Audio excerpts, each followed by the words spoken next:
Yo, yo, yo, what No, it's alright. Honeypot should be living right now. I am living right now. It's alright that you missed the last stream. This is gonna be the learning channel, the learning stream. The last one was the learning stream, and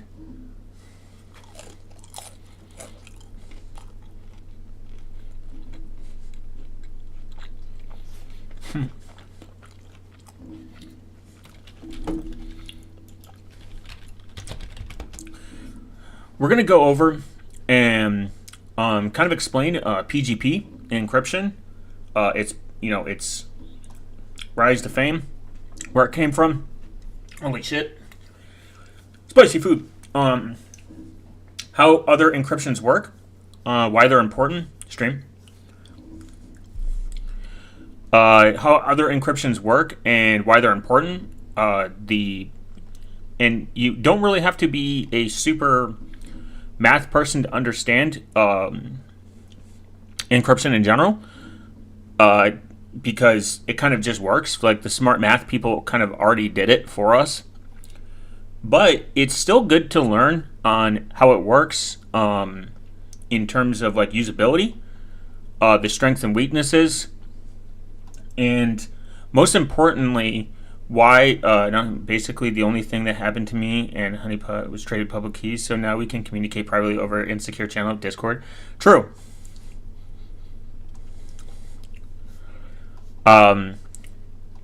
But it's also important to understand that how to use PGP when you don't really have other options, the weaknesses and strengths of PGP encryption, the difference between open PGP and PGP in general, and advancements that we have made in the last very long time since this exists.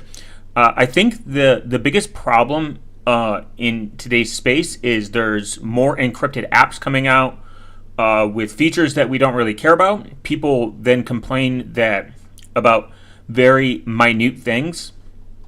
You have to remember that the biggest issue, the biggest thing, the biggest problem comes to what is your threat model. Now, the average user is going to have like a bare minimum threat model. Like, they don't want their funny haha pics to get leaked. They don't want their messages to get leaked.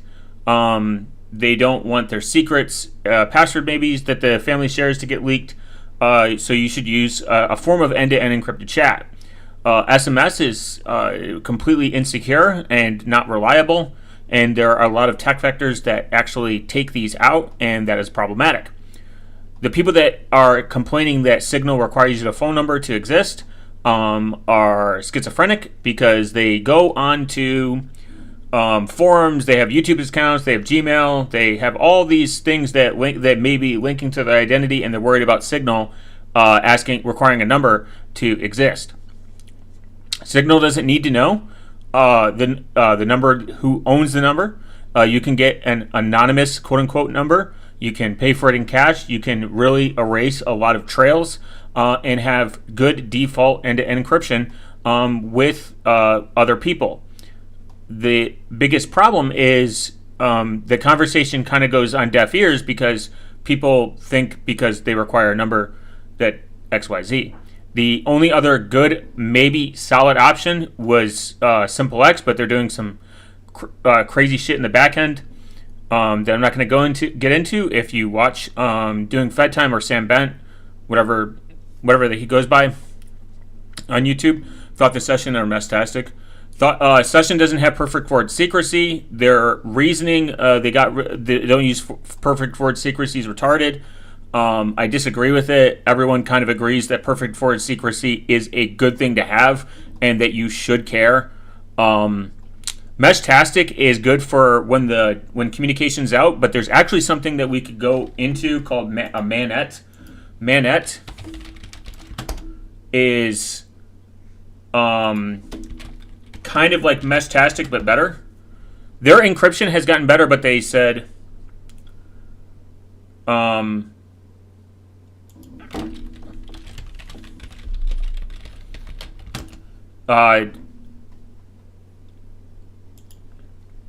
it gets a little wishy-washy. There's actually something called the Requiem network that forces encryption. It is an ad hoc network similar to Madnet.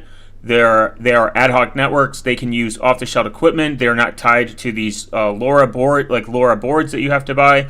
The LoRa has some bandwidth limitations, and it has some other limitations.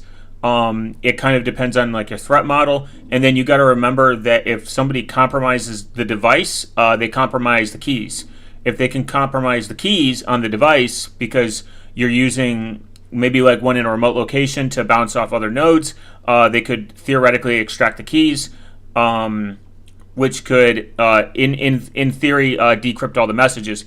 That's where perfect forward secrecy kind of matters. We're going to go over perfect forward secrecy, why it's important, why maybe people should care. Session is also ran by kind of a tokenomics company. I don't like tokenomics. I don't like companies that make their own cryptocurrency to incentivize their users. I think the issue is then you create this problem and a solution.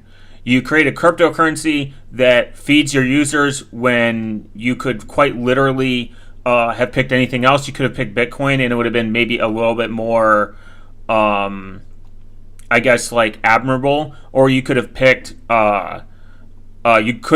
Monero if you care about the privacy part.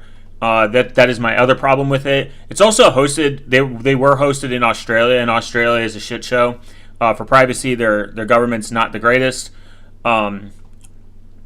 which is kind of weird. But I don't think Session is a good option. I think there are better alternatives out there. Quitch was on my radar for a long time. I got really sad that it didn't get enough recognition. You could self-host it. It routes everything through Tor. And it does, I forget how they do their encryption. And Session didn't roll their own encryption, but they unenrolled. What's up, Crypto Bros? We're here today mining all the shit coins with the BT. Yeah, seriously. The Loki net is retarded. It's literally also, again, incentivized by their Session token, which is called Oxen, which is even harder and more annoying to get than Monero. I don't know how their privacy works. I think it's a fork of Monero, but it's still like they could have just picked Monero. It would have been easier.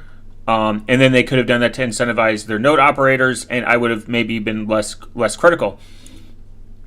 I think Meshtastic has a place because you don't need a license in order to operate it, unlike ham radio, where ham radio might compromise some form of public information. So that's something you got to think about. And then on top of it, needing a license could be a cost barrier. It's not that expensive, but it can be. And then you have to get the radio, and then you have to study, you have to have time. So Meshtastic doesn't have really much of a cost barrier beyond the boards. They're really inexpensive, and the distance are getting better and better as time goes on. But I would not use it for secure end-to-end encrypted communications, even if they told me they upped it to like something crazy. I know they are working on it to get it better and better and better. And it's nothing against it, but also LoRa has some, again, bandwidth limitations, and it's not the best. Unlike the Requiem network, it's based off the Nomad network. It enforces the encryption. If a packet tries to go across the off-the-shelf ad hoc network equipment, it will drop the packet automatically, encryption by default. Unlike Meshtastic, it's not really by default, which is, again, I think it has its place. It's just, if you're going to put your money into Meshtastic, you might as well get a Mannet, and we can just go over that. It's actually kind of sick. All right. We'll just do that. We'll talk about radio encryption. There's some legality with it too. You have to be careful when you're talking about encrypted radio, because I think in most jurisdictions it's illegal. When you buy these Mannet radios, you have to get them demilitarized, or you are committing probably a felony or a crime that could be kind of problematic. Now you can sell it's self-forming, it's self-healing, it's adaptive routing, it does multicast traffic, multi-channel networks. You can send data over it. You can use Ethernet. It's fucking crazy. It's really cool. They're very expensive, but they're not like out of reach of civilian expensive. You can buy them from military surpluses. Like when we're going to go over how Matrix, we're going to do that too. Don't worry, my tabs are gonna constantly be. I'm gonna be tabbed out. Each tab is using. How much is this using? 200 megabyte. I got enough RAM. I got 5,000 gigabytes of RAM. We're good, guys. I got a super Black Friday deal. I bought it off the dark net. No worries. Enough RAM for enough Chrome tabs. We'll look up the. I believe Matrix doesn't have. I don't think Matrix uses encryption. I think they're... No, it does provide. But the encryption protocol is on Ohm and which are important double ratchet. There was... I think it was the client-side apps, the chat apps, that didn't enforce it or something. But we'll go over here. I think it was because Matrix is more of a protocol than really anything. And then we're going to look at something called this. It's called Opal Self Encrypting Drive.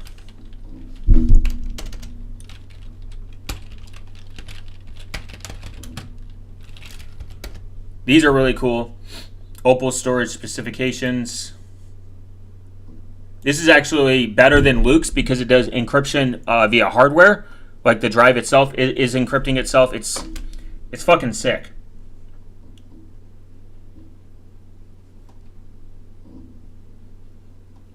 But give me a second. I'm going to get some agua, some water.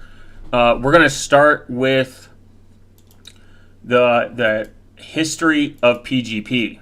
We're going to finish this, the freeware. It's actually kind of cool. No worries for the people that were in there. This is actually very eye-opening on how this works. And then we're going to look at PGP.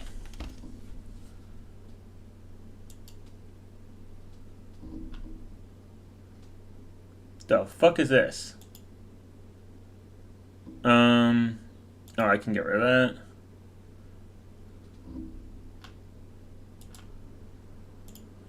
I have no idea what that is. JP chat. Oh, okay. JP chat's cool. It's pretty sick. PGP, pretty good privacy. But let me get some water, and we will get started.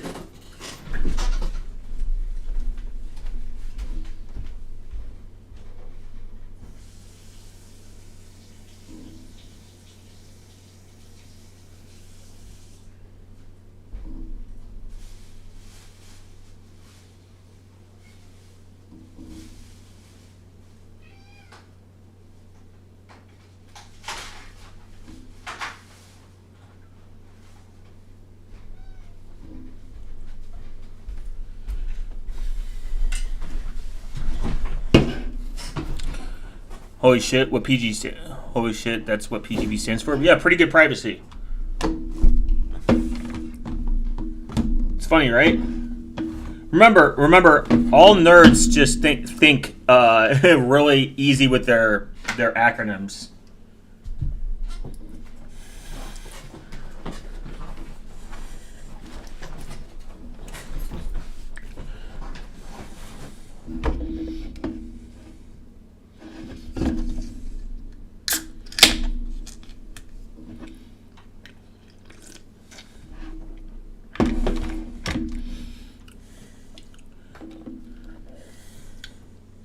And then there's going to be the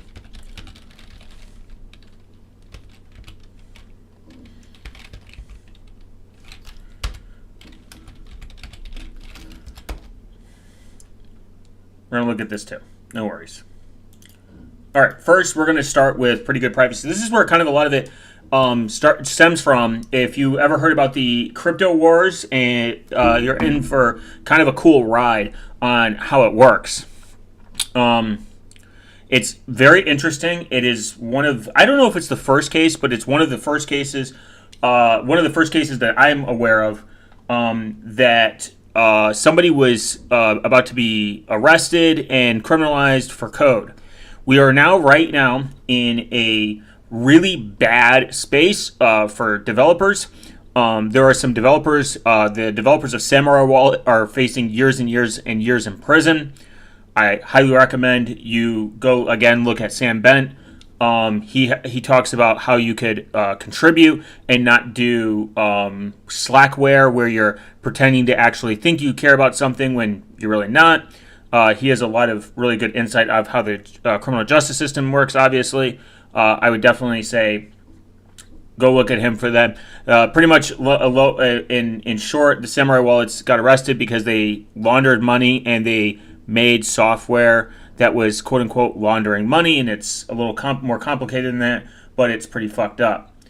You essentially are entrusting that like you cannot be made a criminal for software and or encrypting your data. Just because you encrypt something doesn't mean that you are doing a crime. And then we will look at also some cool encryption algorithms. Some like really insane ones. The Delphi-Hellman is the one. Slacktivism. Delphi-Hellman is the craziest one to me.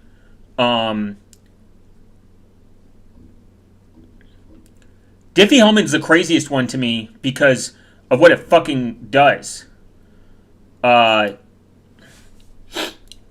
Because the Diffie-Hellman, I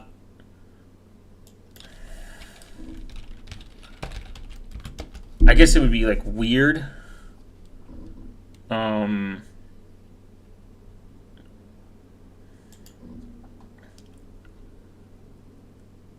There is another one.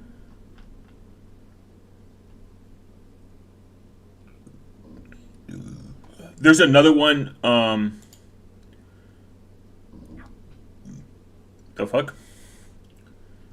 No, this isn't it. There's another one that takes like it's called it does holomorphic encryption. This is like a funny one.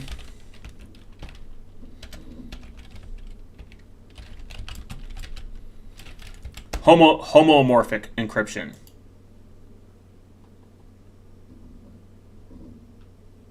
We're gonna look at this one. This one's fucking weird. This one, and we're getting close to it. I think it was never like.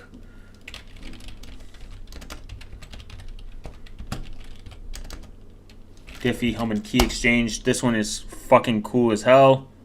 If you want to, it's like it blows your mind because of we learn how asymmetrical.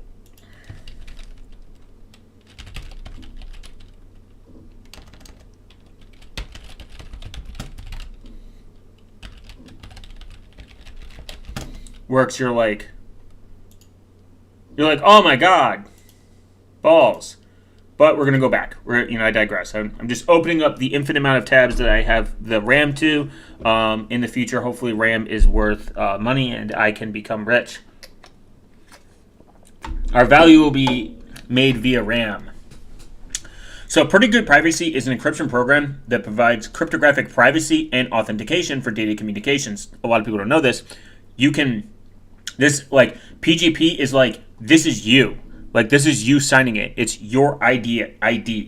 It's kind of cool. It's been around for 34 years and files directories and hold disk partitions and increase the security of email communications. Phil Zimmerman developed PGP in 1991, 34 years ago. Kind of based. I wonder, on May, what was the date though? It says 34 years ago. If it was today, that'd be cool. Happy PGP Day. Make people pay so they can use your RAM remotely unencrypted. True. I will do a backdoor via RAM. PGP and other similar software follow the Open PGP standard, RFC 48080, and the open standard for encrypting and decrypting data. Shadow filter, for real. Modern versions of PGP are interoperable with GNU PGP and other Open PGP compliant systems. The Open PGP standard has received criticism for its long-lived keys and the difficulty in learning it, as well as the eFail security vulnerability that previously arose when selected email programs use Open PGP with SMIME, and the new Open PG standard 9580 has also been criticized. The maintainer of GNU PG Warner Kush, who responded to created his own specification in Libre PGP. This response was dividing, with some embracing his alternative specifications and others considering it to be insecure. PGP does have some insecurities that are thought about, but you have to remember metadata is that was my original point. Metadata is one of the biggest, scariest parts. If your threat model requires you to keep as little metadata out, you probably shouldn't use PGP because it has a encryption limitation, especially when it comes to emails. It doesn't encrypt the full email. This is kind of like Tunanoda has their reasoning why they don't necessarily like the idea of PGP. They might find a secure way in order to implement it in the future. I think I've seen them talk about, but it's mainly they encrypted the whole mailbox. So that is the point of it. They said that PGP was limited to do that. So that is important to make sure that they keep as private as possible. And if your whole mailbox is encrypted, it reduces the odds of metadata being leaked. 1 gig, 2 gig, and 4 gig, and 8 gig tiers of subscriptions. We got RAM subscriptions before GTA 6, guys. For real. Okay, so PGP encryption uses a serial combination of hashing, data compression, and symmetric key cryptography. And finally, public key cryptography. Each step uses one of several supplemented supported algorithms. Each public key is bound to a username or an email address. The first version of the system was generally known as the Web of Trust, to contrast with the X509 systems, which use a hierarchical approach based on certificate authority, and which was added to the PGP implementations later. Current versions of PGP encryption include options through an automated key management server. PGP fingerprint, a public key fingerprint, is a shorter version of a public key. From a fingerprint, someone can validate that the corresponding public key fingerprint, such as C, blah, blah, blah, blah, blah, blah, blah, blah, can be printed on a business card. That's a cool thing. So, like, if you've ever downloaded software and it's like, hey, you need to verify this software, you can validate this with the developer's public keys. Like, PGP can be used to pretty much, you can be confident that the software you downloaded is from the developer and is true and trusted. This is something that is always good to do, is to validate the software, that it match everything, the private and public keys match. Well, not the private, but you're using the private keys to match that the fingerprint. You're matching the fingerprints. If you've never done any form of software validation on Linux, I recommend to go do so, because it teaches you kind of how it works. So here's a nice little graph. Encrypt. PGP signatures are fucking, yeah, they are awesome, and it kind of entrusts that you didn't download malicious software. So if you've done software validation via PGP, you kind of already have used and know how PGP works. So encrypt the data that generates a random key. Encrypt data using random key. Encrypt key user using receiver's public key, RSA. Data, encrypt key, encrypt message. Decrypt, encrypt message. Encrypt key, decrypt using the receiver's private key. Data, more encryption, and then data. So a good way to understand how PGP works is everybody wants and can use and can see my public key. they use my public key to encrypt a message, and and then send that to me, and then I take my private key, the only thing that can decrypt this public message, like this message, and I decrypt that message because they encrypted it. Does that make sense? They're using my public key I'm decrypting it with my decryption key, and they're using my public key. So if Billy wants to write me a message, he's going to write it with he's going to write it with my public key, and it's going to sign it, and it's going to encrypt this and send it out. And then I'm going to take my decryption key and I'm going to decrypt it because he's sending me the message, if that makes sense. I know it's a little goofy, but the encryption using the receiver's public key. So if I'm using his public key or her public key to encrypt the message, I'm sending it to them, and he's decrypting it with his decryption key. Vice versa. That's why it's you can send each other, when you have each other's public keys, you can send messages back and forth because it's encrypted. I guess that's the easiest way to explain it. That's why you can encrypt anything with the public key, but the only person that can decrypt this message is if they have the decryption key. So no one can see it. So my sleep schedule sort of got fucked up, so I watched the stream longer than usual. That's because you're in the learning channel. So it's not like like people can just. I mean, if again, Billy, for example, wanted to send this public, he encrypts it with my public key and sends it to somebody else. They can't see it ever because they need the deep. He knows the message because he encrypts it. But that's not relevant because it scrambles it anyways. So when he sends me it, I take my private key and I'm like, oh, I can see this because it's my public key, and I want to decrypt it, so I use my public key to decrypt it. This is. Did I get that right? Yes, because I encrypt it with my private key, and they can decrypt it with my public. No, man, it fucks me up. Word of trust. I get why it's confusing. You use your private key to decrypt it. Yes, I use my private key to. No, I was right. Yes, Billy sends me a message. I can see why people get confused. Billy sends me a message with my public key to me, and then I decrypt it with my private key.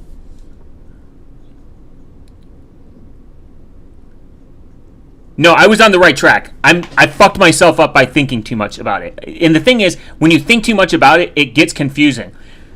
Billy wants to send me a message. Somebody encrypts their message with your public key. Yes. And now if they send you it, only you can decrypt it with your private key. Password. Yes, obviously. So that's it. I don't know why the fuck I complicated it for myself because I understood. You know what's funny? You know who helped me understand this? It's kind of funny.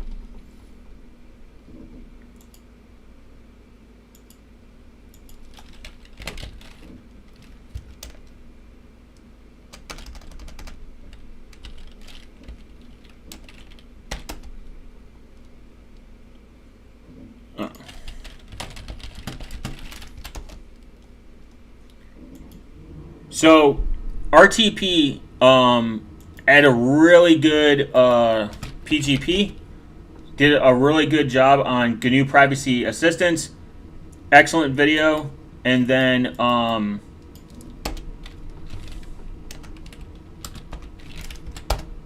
Sun Kuzden does a really good video on how to verify PGP digitally using GNU.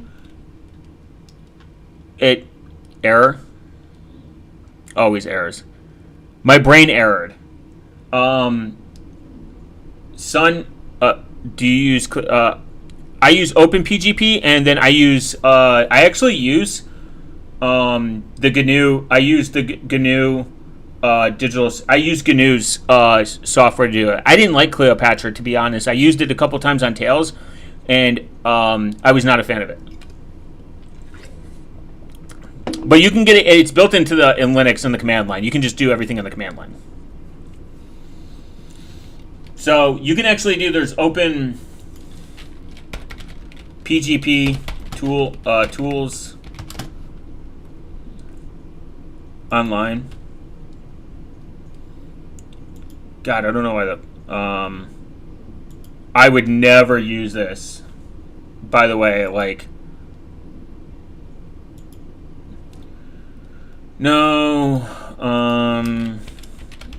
I don't know why Tails comes with it. I wonder. Probably because just some philosophy. So here's the message. Blah blah blah blah blah blah blah blah blah. Hi, I like milk. It'll encrypt it. There we go.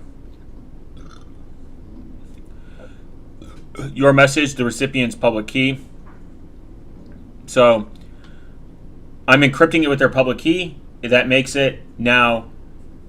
I copy this. I need this. I decrypt.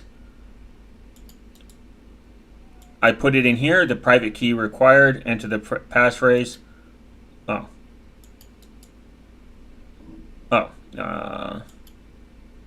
Decrypt. Oh yeah, sorry. I got to encrypt and decrypt.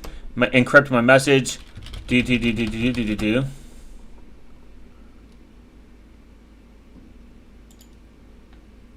Oh, no, encrypted message? What the fuck?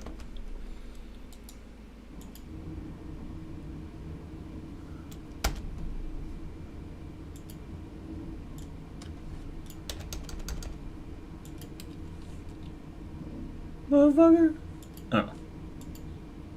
Oh, I needed to do. Motherfucker, where is my... Where is my private key? Oh, okay. Well, this isn't not a fucking good example because it doesn't... So if I had my... So I encrypt it with... I message, public key required to encrypt it, encrypt message. This is the result. Now, if they have a private key, encrypt message, you would put it in here, hypothetically, and then include complete message.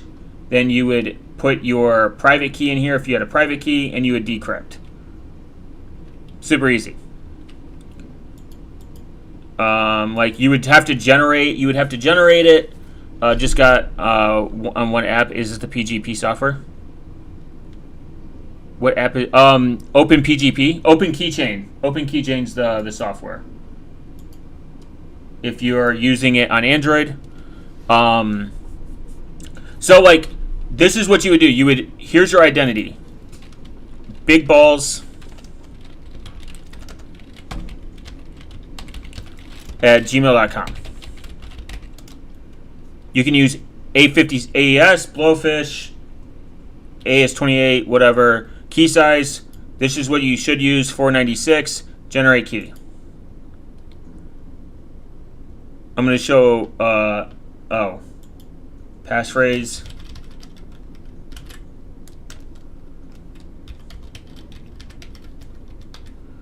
You should do a passphrase. It doesn't matter. So this is my private key. This is something you do not want someone to know. Now, I have the private key. We're just gonna... and then I have a public key. Public key you can share freely. You want everyone to have that. So we're gonna go to encryption, encrypt, decrypt. Boo, boo, boo, boo, boo. No.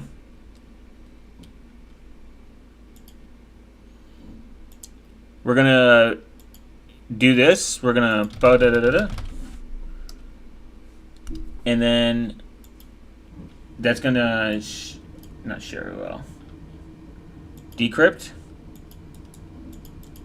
You would put your private key here,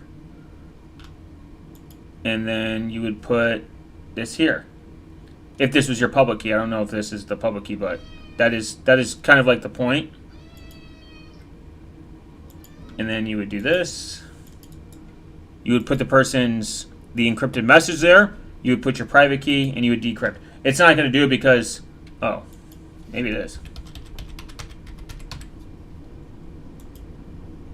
Invalid. Secret key for message found. So this is what it does. PGP is far more than a superpower.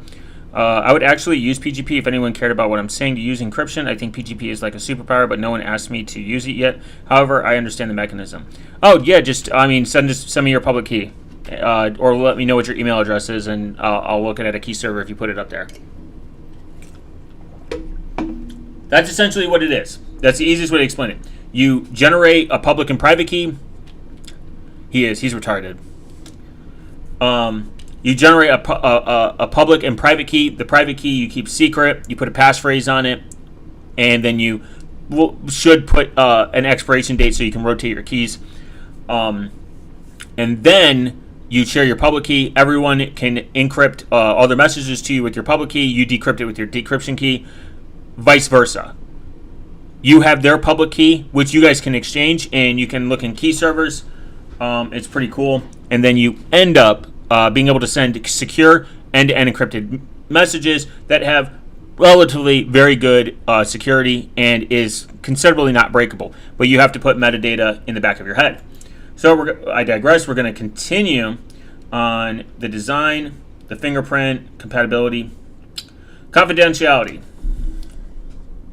PGP can be used to send messages confidentially. For this, PGP uses a hybrid crypto system by combining a symmetric key encryption and public key encryption. The message is encrypted using a symmetric encryption algorithm, which requires a symmetric key generated by the sender. The symmetric key is used only once and is also called the session key. The message and the session key are sent to the receiver. The session key must be sent to the receiver so they know how to decrypt the message, but to protect it during transmission, it is encrypted with the receiver's public key. Only the private key belonging to the receiver can decrypt the session key and use it to symmetrically decrypt the message. Very easy to understand. But I get when you explain it and you think about it too hard, it makes your brain fucking like fart. Because people have a lot of questions. They're like, how does it work? What do you mean I use this person's public key? Aren't you supposed to not have that? Blah, blah, blah. PG supports message authentication through digital signatures to verify whether a message was actually sent by the person or entirely claimed to be the sender. The sender uses PGP to create a digital signature for the message with one of several supported public key algorithms. To do so, PGP computes a hash or a digest in the form of plain text and then creates a digital signature from that hash using the sender's private key. Web of trust. This is both when encrypting messages and when verifying signatures. It is critical that the public key used to send the message to someone or an entity actually does belong to the intended recipient. Simply downloading a public key from somewhere is not reliable assurance. This is true. You have to remember that somebody could fake this. You could be talking to the wrong person. They could be impersonating them. They could have stole their keys or whatever.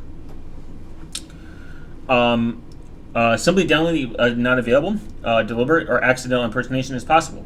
From its first version, PGP has always included provisions of distributing the user's public key in an identity certification, which is also conducted cryptographically, so so that any tampering or accidental garble is readily detectable. However, merely making a certificate that is impossible to modify without being detected is insufficient, and it can prevent corruption only after a certificate has been created, not before. Users must also ensure that that the public key is a certificate actually does belong to the person or an entity claiming it. A given public key, or more specifically information binding a user's name to a key, may be digitally signed by a third-party user to attest that the association between the specifically information beyond the user key between someone actually a username and the key. There are several levels of confidence that can be included in such as signatures, although many programs read and write this information. Few, if any, include the level of certificate when calculating whether it's a trust key. The Web of Trust protocol was first described by Phil Zimmerman in 1992, the manual for PGP of version 2. As time goes on, you will accumulate keys from other people. One-time pad. Slightly off topic, do you think Bitwarden is a safe app to store seed phrases? If you trust Bitwarden, yeah. I think Bitwarden cares about their security. Bitwarden only uses their servers really for syncing. All these, everything's stored in an encrypted blob. That's why you can use Bitwarden offline. You don't have to really have an internet access for it.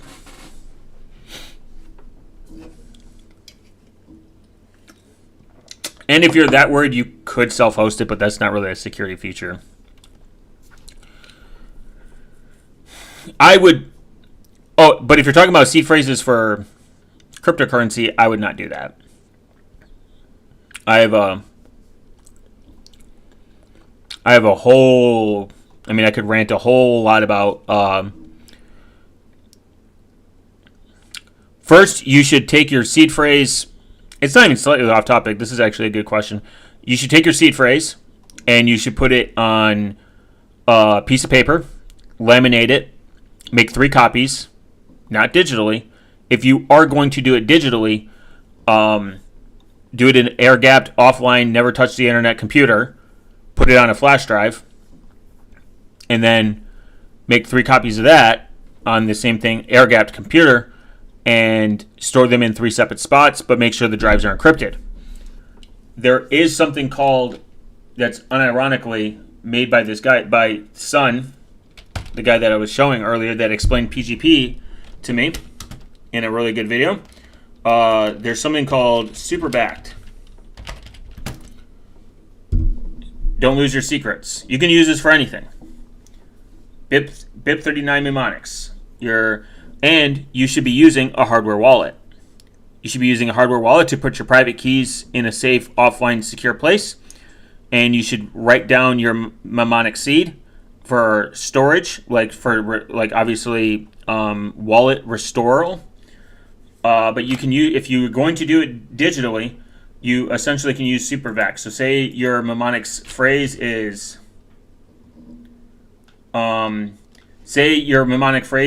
secret is sound. Oh, is my sound off? Is it too loud or not loud enough?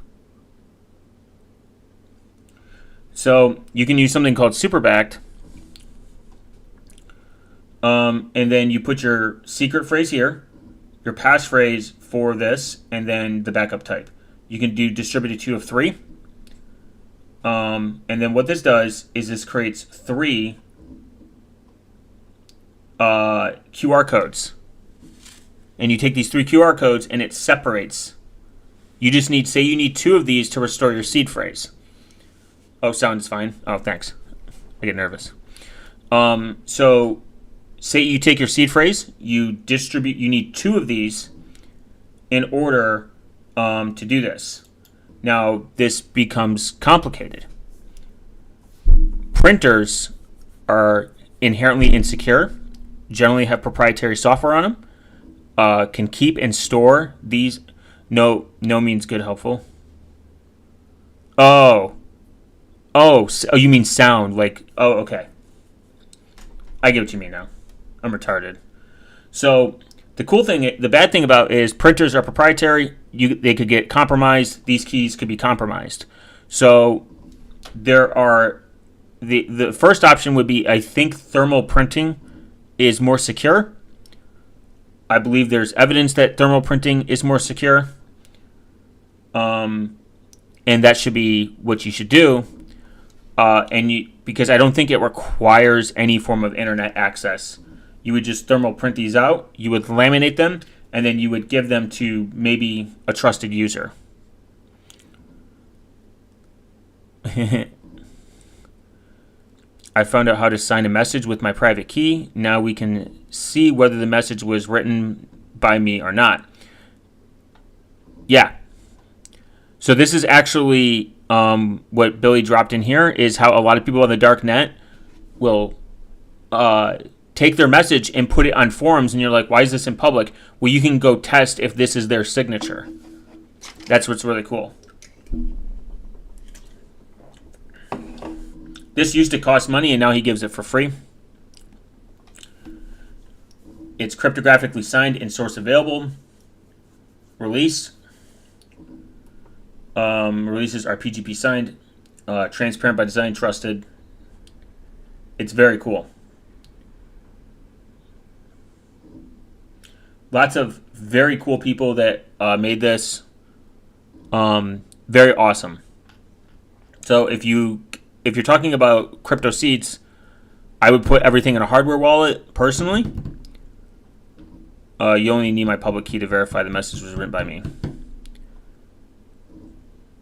Can we trust that, Tom? Can we trust his public key? Can we trust Billy Bo Jenkins' public key, though? So keep that in mind. I would never expose your seed phrase to any form online, even if unless it's an offline air-gapped PC, because you don't know when your PC can be compromised. You don't know what could be being logged, and that's not extra paranoid. That's just how it should be. That's pretty standard. And then after you do a hardware wallet, you take your seed and you just put it in encrypt, and then these things that you get, print and save, you take these and you laminate them and you print them in a secure manner. You distribute them. You put, say you need 2 out of 3 to restore your seed phrase.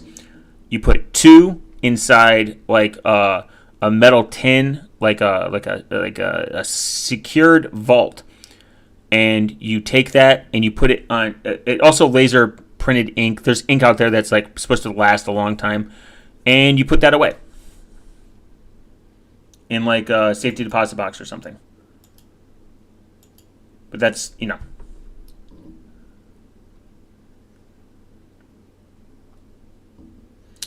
So we're going to go into the history now. Phil Zimmermann created the first version of PGP encryption in 1991. Essentially, you guys kind of understand how it works. The security drawbacks are it can't fully encrypt everything.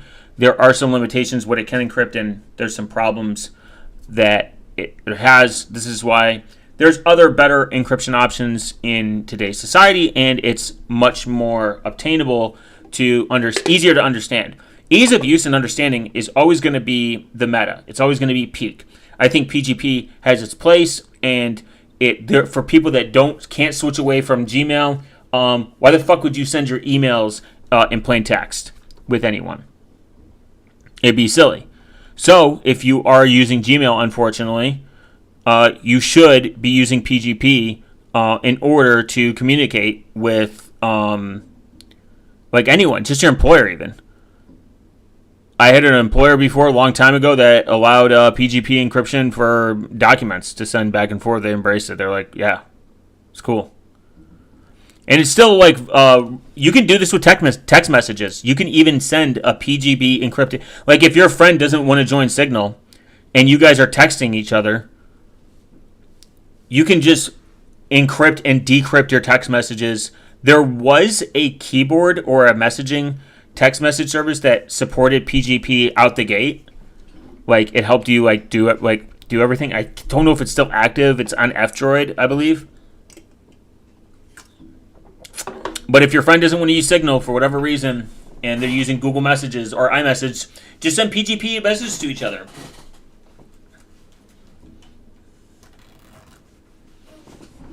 Like that would be a million times better. Doesn't encrypt your number. Doesn't encrypt the whole perspective, but at least they can't see the messages, So, the name Pretty Good Privacy was inspired by the name of a grocery store, Ralph's Pretty Good Groceries. That's pretty funny.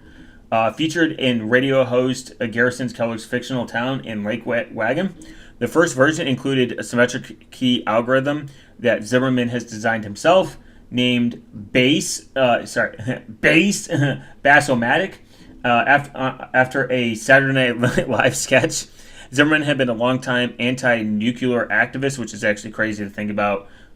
Nuclear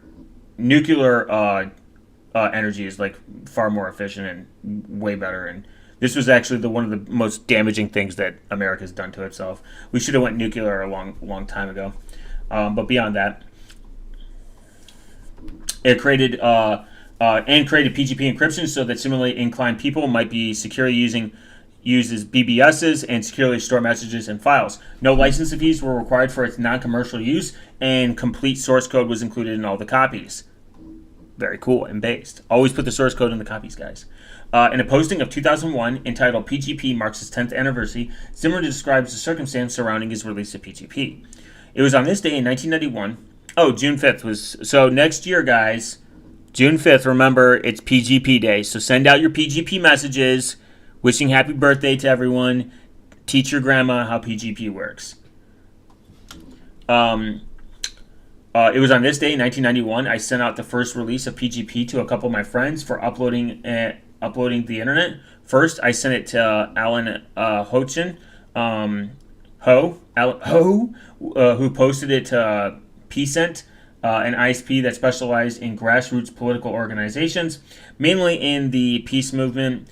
PeaceNet was accessible to political activists all over the world. Then I uploaded it to Kelly Goen, who proceeded to upload it to Usenet news group that specialized in distributing source code at my request. He marked the unsent posting as U.S. only. Kelly also uploaded it to many BBS systems around the country. I don't recall if posting it to the internet began on June 5th or 6th. It may be surprising to some back in 1991. I did not yet know enough about the Usenet news group and realized that a US-only tag was merely an advisory tag that had little real effect on Usenet propagated news group postings. I thought it was actually controlled how Usenet routed the posting. But back then, I had no clue how to post anything on a news group and didn't even have a clear idea what a news group was. Used private note before, very simple, but not sure if it's 100% to save them. Yeah. I would just be careful on what you do. I'm just an offline advocate for seed phrases. Because it's better to be safe than sorry. You don't know what crazy malware or anything's going to come out the gates. And if you have a substantial amount of crypto, if that's what you're talking about, then I would just not even take the risk. Even if it's a 0.5% risk, it's offline. It's almost 100% safe. Almost. It's not. Nothing's 100%, but it's probably better. It's better odds. It's about all, but it's all comes down to threat model and perspective. Criminal investigation. This is the interesting part that comes up. It's actually it's fucking crazy, actually, that this is even possible.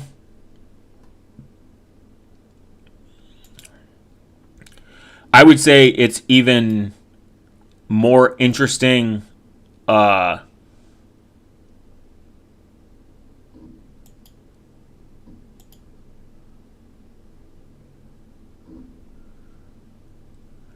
I think it's more interesting because of how long ago this was, and you're just kind of like there's no way somebody would ever get yeeted for having a thought about having a private software.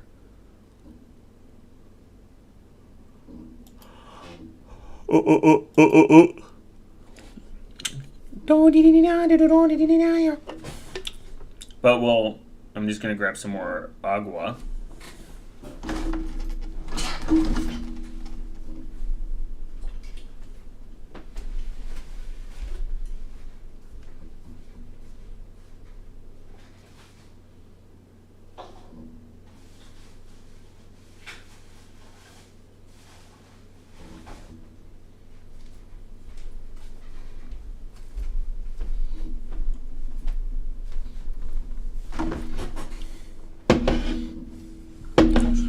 Hey, criminal. Yeah, guys.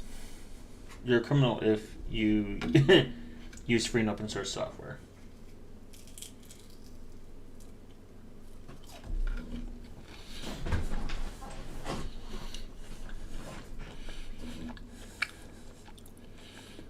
But, I mean, if you make something that good, of course, the U.S. is going to look at you.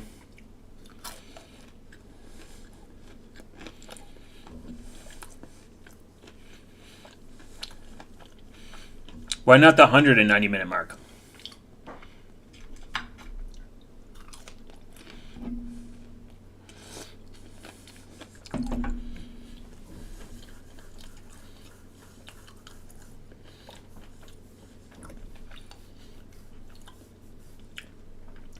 Like, right now, Graphene, I haven't fully read the story, but their servers are leaving France because they're, I believe don't quote me, but we'll maybe read that towards the end. It's crazy. I might do a video on it. I probably will. I'll probably do a video on it. Generally, when new releases come up and I test them for a couple days, I'll do like a Graphene OS like update, and I might mix in some of the drama that's going on around it. What? Yeah, why not the 240-minute mark? The Icon 2020's got the right idea. How much? 60 is 120. It's 2 hours. Okay, so 4 hours. Yeah. I don't know. Could I stream for 4 hours straight?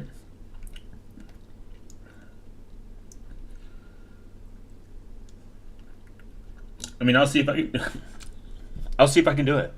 There's a lot to read, so it could definitely be done. Oh, I'd be so tired though. Okay, criminal investigation. Shortly after the release, PGP encryption found its way outside the United States. In February of 1993, Zimmerman... did I make it? Gotta get more missile water too. Let's see if I can beat the YouTube delay. Damn YouTube delay. And in February of 1993, Zimmerman became the formal target of a criminal investigation by the United States government for munitions. Munitions is a list of articles, services, or related technology designed as defense and space related to the United States federal government. The designation pursuant to Section 30 of the Arms Export Control Act. Okay. Export without a license. He got a fucking munitions export without a license? That's crazy. At the time, crypto systems using keys larger than 40 bits were considered munitions within the definition of the U.S. export regulations. Oh man, I get water slower than YouTube delay. YouTube delay mitigation 1. PGP has never used keys smaller than 128 bits, so it qualified at the time. Penalties for violation, if found guilty, were substantial. After several years, the investigation of Zimmerman was closed off without filing a criminal charge against him or anyone else. That is fucking crazy. Imagine, I didn't even know that. Imagine having software that encrypts data and uses keys larger than 40 bits, and you needed a license for that. Zimmerman challenged these regulations in an imaginative way. In 1995, he published the entire source code of the PGP in a handbook via MIT Press, which was distributed and sold widely. Anybody wishing to build their own copy of PGP could cut off the covers, separate the pages, and scan them using an OCR program, or conceivably enter it as a type-in program if OCR software was not available.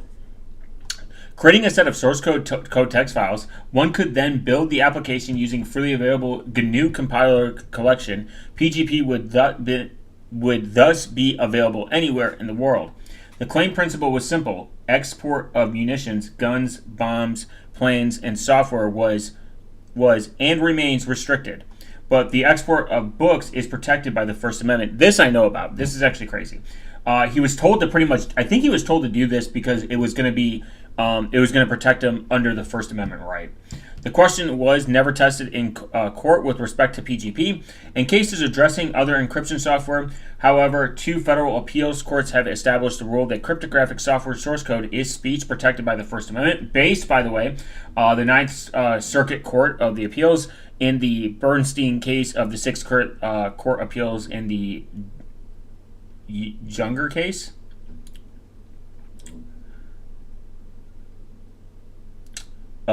Is a landmark court case brought by Peter Junger challenging the restriction on the export of encryption software outside the United States. The Sixth Circuit ruled that source code is protected by the First Amendment. Based. U.S. export regulations regarding cryptography remains in force, but were liberalized substantially throughout the late 90s. Since 2000, compliance with the regulations are as much easier. PGP encryption no longer meets the definition of non-exportable weapon and can be exported internationally, exported to 7 specific countries, and a list of named groups and individuals with who substantially all U.S. trade is prohibited under the various export controls. The criminal position was dropped in 1996. PG3 and the founding of PGP Inc. During this turmoil, Zimmerman's team worked on a new version of PGP encryption called PGP3. The new version wants to have considerable security improvements, including a new certificate structure, fix small security flaws in the PGP2 X certificates, as all were permitting a certificate to include separate keys for signing encryption. Furthermore, experience with the patent and export problems that led him to issue patents entirely. PGP3 introduced the use of CAST 128, aka CAST 5, symmetric key algorithm, and the DSA and LGAML asymmetric key algorithms, all of which were unencumbered by patents. After the federal encryption ended in 1996, Zimmerman and his team started a company to produce new versions of PGP encryption. They merged with Veracrypt, didn't know that, to whom Zimmerman had sold commercial rights and who had licensed it RSA directly from RSDAS, which then changed its name to PGP Incorporate. The newly combined Veracrypt PGP team started to work on new versions of PGP encryption based on the PG3 system. Unlike PGP2, which was exclusively command line programmed, PGP3 was designed from the start as a software library, allowing users to work from the command line or inside a GUI environment. Based. The original agreement between Veracrypt and Zimmerman team had been that Veracrypt would have an even numbered versions and Zimmerman odd number versions. That's kind of a weird agreement to come to. Veracrypt thus created a new version based on PGP2. They called it PGP4 to remove the confusion about how it could be that PGP3 was the successor of PGP4, and PGP3 was named to released as PGP5 in 1997. Wow. McAfee, NAI, now known as McAfee, continued to support commercial products under the name McAfee e-business servers until 2013. In 2010, Intel Corporation acquired McAfee. 2013, the McAfee e-business server was transferred to Software Diverse Services, SDS, now sells support and develops under the name SDSE e-business server. Wow, that is interesting. Now, the history of OpenPGP. OpenPGP, Microsoft's recall function is worrying. Do you think that this is the future? Taking a screenshot of your device every 5 seconds. How could you get around it? Don't use Microsoft. I hate to say it. I don't want to be that guy, but don't use Microsoft. Microsoft's there are debloat tools, but if you have to go through so many steps to debloat your system and remove telemetry, don't use Microsoft. It's just not worth it at this point. It's not worth. I mean, like, people are like, but Adobe. If you have to use it for work, I would just buy a separate machine. If you can, this sounds very privileged and crazy, and run it on that, and then just use Linux. I wouldn't touch Microsoft, unless it was forced. There are apps that prevent the Microsoft recall function, and there are ways to remove the telemetry and the debloat. You could use Windows 10 if you wanted to. I think there is a company that's trying to reverse engineer all the patching, and you have to, I think you have to pay for it, so you can stay on Windows 10. If you need Adobe, then go fuck yourself. True. Wimbo apparently can run Adobe. Yeah, Wimbo. Just get Wimbo. Dudes, Wimbo can run almost any Microsoft app at this point. There's another one out there too. You might as well run it, at least if you're going to just run Microsoft. If you have a beefy enough system, just run Windows in a machine, like in a virtual machine. I would never run it natively. I think you can do that. I think you can. No, it's the trusted platform module. Oh my god, yeah, I forgot because I tried running Windows 11 in a virtual machine. If you can, I think you can. If you can virtualize the trusted platform module 2.0 and meet the requirements, run Windows in a virtual machine. That'd be your best bet. But if you can get away, if you're doing all this deep loading and all this removing of telemetry and all these extra steps and all these other tools that do it, just fucking install Linux. It's year of the Linux desktop, baby.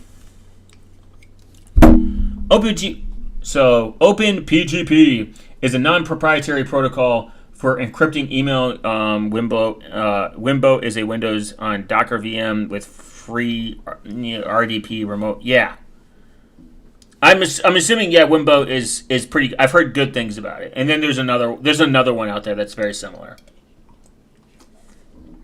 They're getting so good that like you really don't need to run native Windows anymore. Docker based though. Using public key cryptography, the OpenPGP protocol defines standard formats for encrypting messages, signatures, private keys, and certificates for exchanging public keys. It is based on the pretty good privacy freeware. You see how they use the word freeware? Software as originally developed by 1991 by Phil Zimmerman. For that, he was the target of a 3-year criminal investigation, and because the U.S. government held the U.S. export restrictions for cryptographic software were violated when PGP spread around the world following its freeware. Despite the lack of funding, the lack of any paid staff, the lack of company to stand behind it, and despite of government persecution, PGP became the most widely used email encryption software in the world. After the government dropped its case in 1996, Zimmerman founded PGP Inc. The company and the intellectual property were acquired by Network Associates Inc. (NAI) in December 1997. NAI continued to own and develop PGP products for commercial and freeware purposes in 2002. NAI discontinued development and sales of PGP and sold the rights to a new company, PGP Corporation. OpenPGP is the open standard version of NAI's PGP encryption protocol. The OpenPGP Working Group is seeking the qualifications for the OpenPGP as an intellectual standard by definition the IETF, each distinctive version.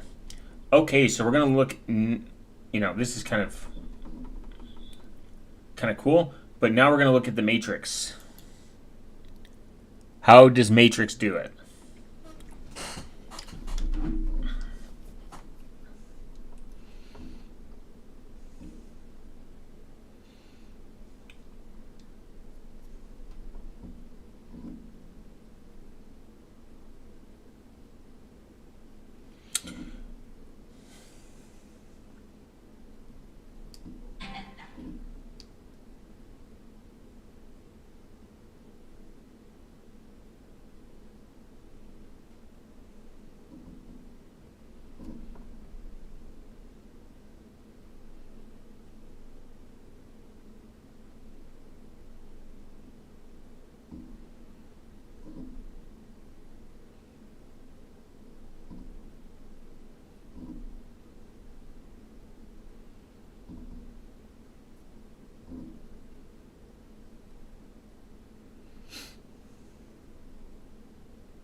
Okay.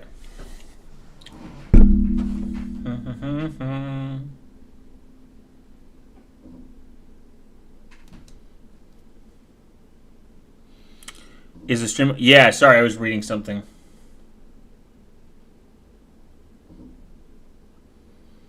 The stream is fun.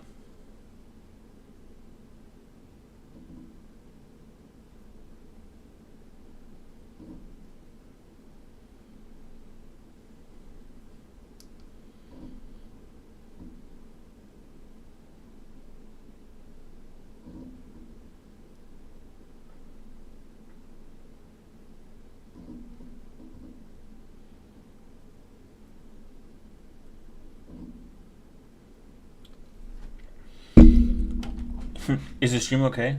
The stream is great. Stream good. All right. Sorry for the silence, brothers. Okay, end-to-end encryption implementation guide. Implementing end-to-end encryption in the Matrix clients. The guide is intended for authors of Matrix clients who wish to add support for end-to-end encryption. It is highly recommended that readers be familiar with the Matrix protocol and the use of access tokens before proceeding. Yeah, I'm pretty sure Matrix doesn't support. It supports end encryption, but it doesn't. I don't think it has it by default. And this was a problem. I could be wrong though.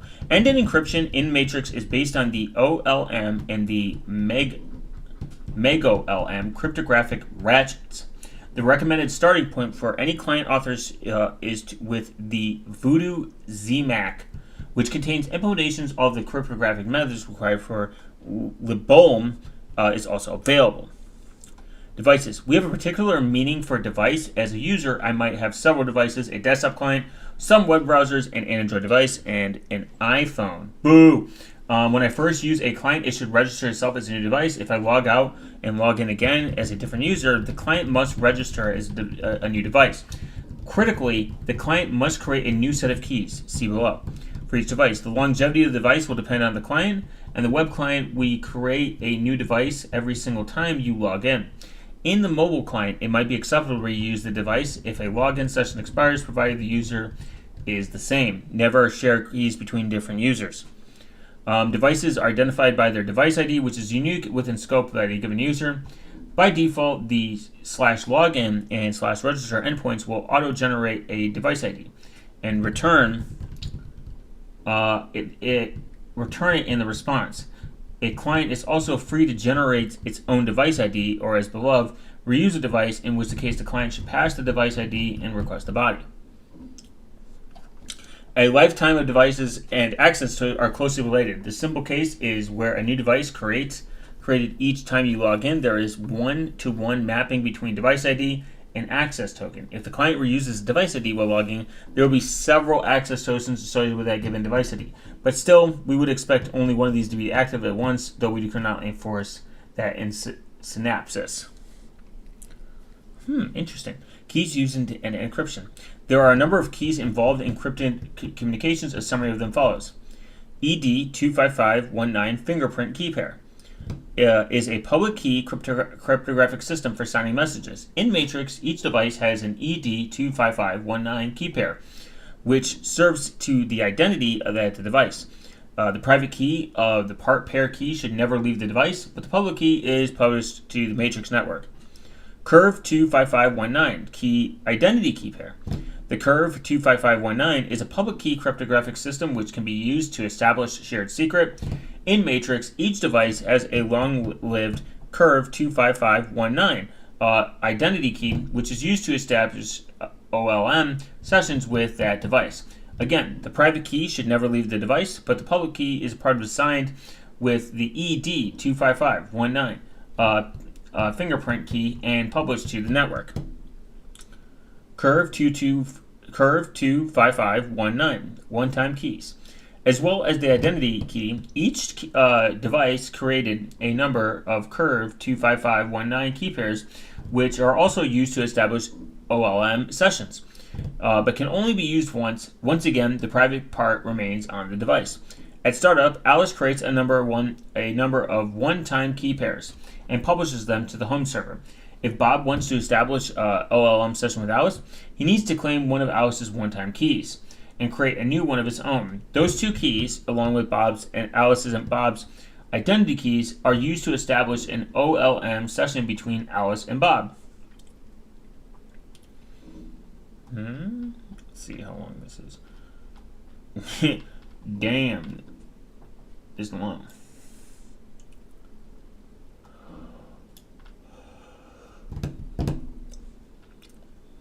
Okay. Megaloom. The Megaloom key is used to encrypt group messages. This is the one that Billy was looking for. The Megaloom key is used to encrypt group messages. It, in fact, uses a derivative AES-256 key and a HMAC SHA-256 key. It is initialized with random data. Each time a message is sent, a hash calculation is done on the Megaloom key to derive a key for the next message, and therefore possible to share the current state of the Megaloom key with a user, allowing them to decrypt future messages but not past messages. This is why when you enter certain matrix stats rooms that are encrypted, you can't see the previous messages, but you can see all the messages going forward.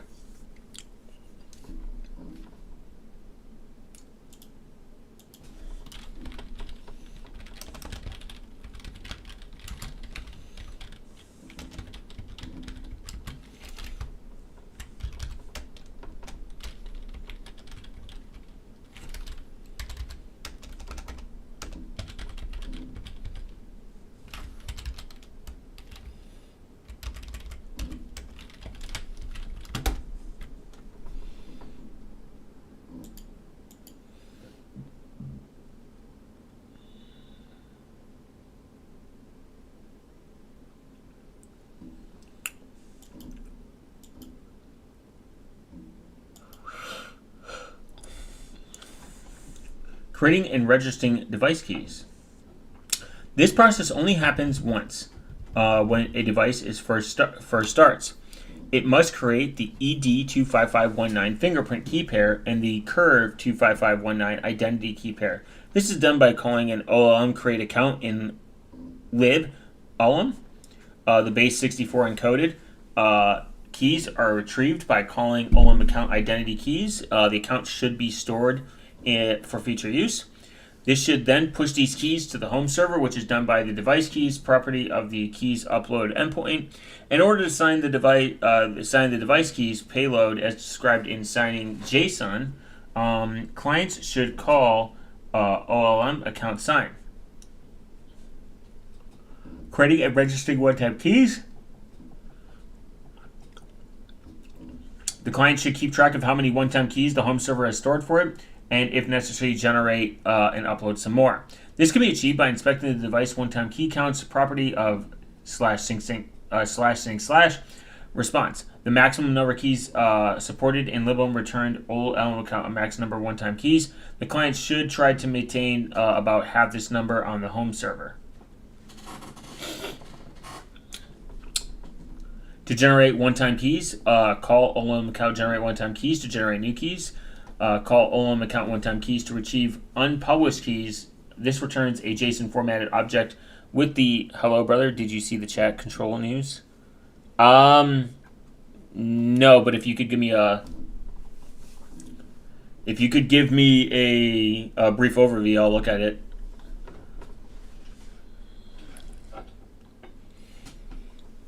That'd be kind of sick to read about.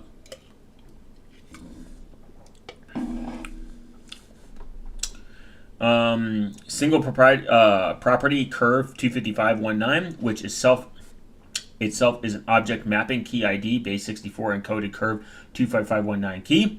For example, Curve random string B random string.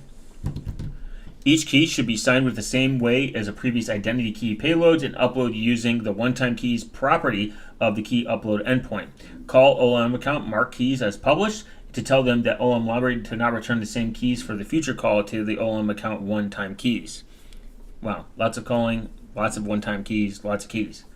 Configuring a room to use encryption. Here we go. To enable encryption in a room, a client should send a state event to the type mRoom encryption content algorithm m.megaloom etc. Handling an M-room encryption state event. When a client receives an M-room encryption state event as above, it should set a flag to indicate that the message sent room should be encrypted.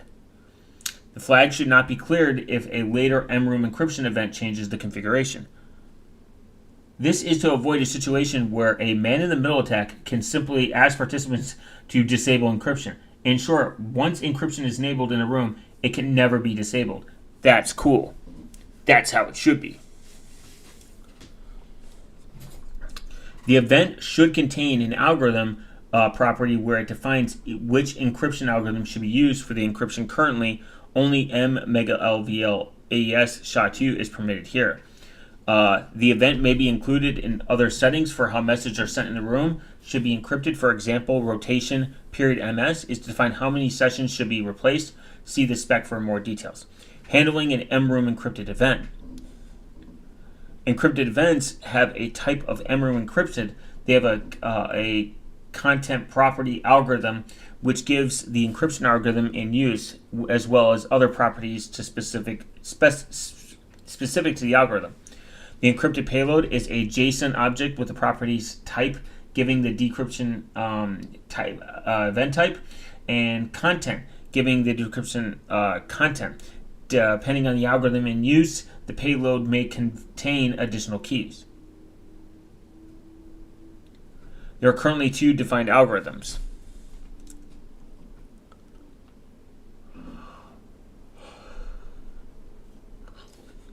M.V1 curve 25519 AES SHA-2. The specific details in this algorithm give an example payload. The sender key property of this event contains content gives the curve 25519 identity key of sender. Clients should maintain a list of known OLM sessions for each device they speak to. It is recommended to index them by curve 25519 identity key. Hold on, let me put it here as tech. All right, there's my public key.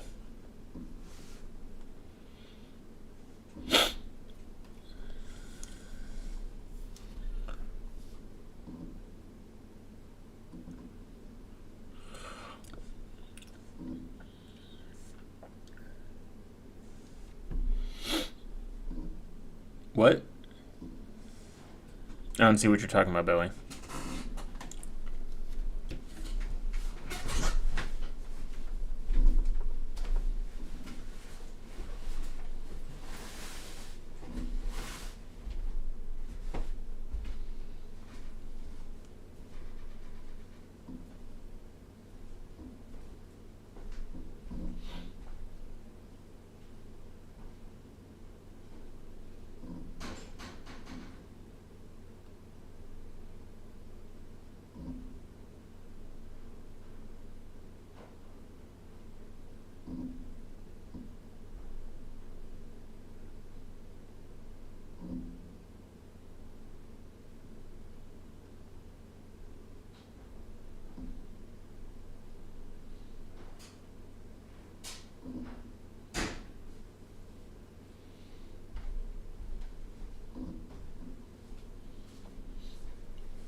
I put my pub key in the Discord. Oh, have you gotten I2P to work? Yeah.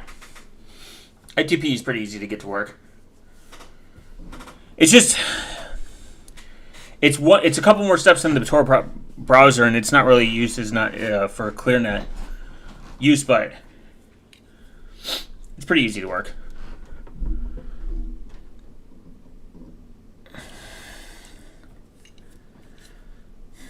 Okay. OL messages are encrypted separately for each recipient device. Ciphertext is an object mapping from curve 25519, identity key for recipient device. Then receiving client should, of course, look for its own identity in the key object. If it isn't listed, the message wasn't sent for it, and the client can't decrypt it. It should show an error instead, similar. This should result in an object with properties. I can't get ITP Plus to work. What operating system are you using? And what's the error that you're getting?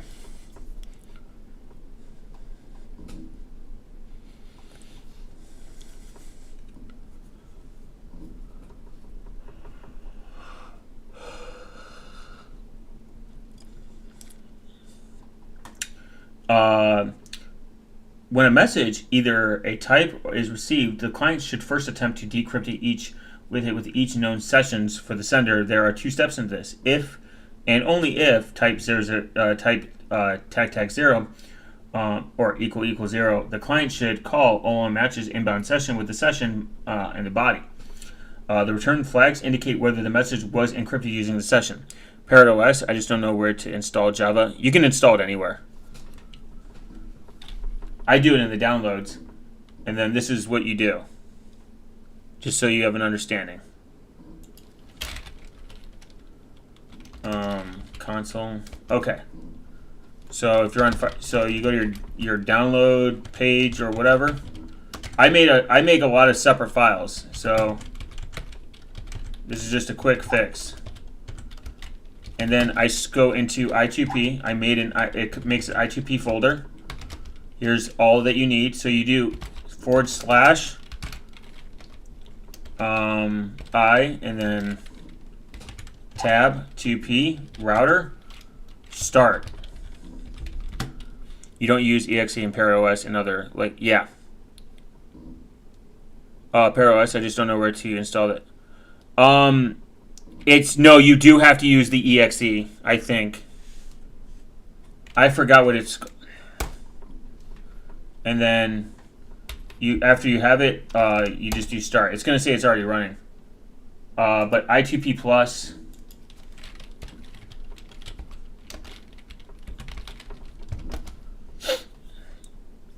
right here. So you download it. So when you download it, it's kind of interesting. Go to downloads. You first get it, you download it. This is the universal. Windows, blah, blah, blah. And then you do Java -r I2P install exe. Unless it's a Cosmotol and Polygon executable. Yeah, when you get it, I think it comes as it says executable. It comes as a executable. It's really weird. Yeah, it's an exe. I thought it was weird too. I was like, you don't use an exe in this.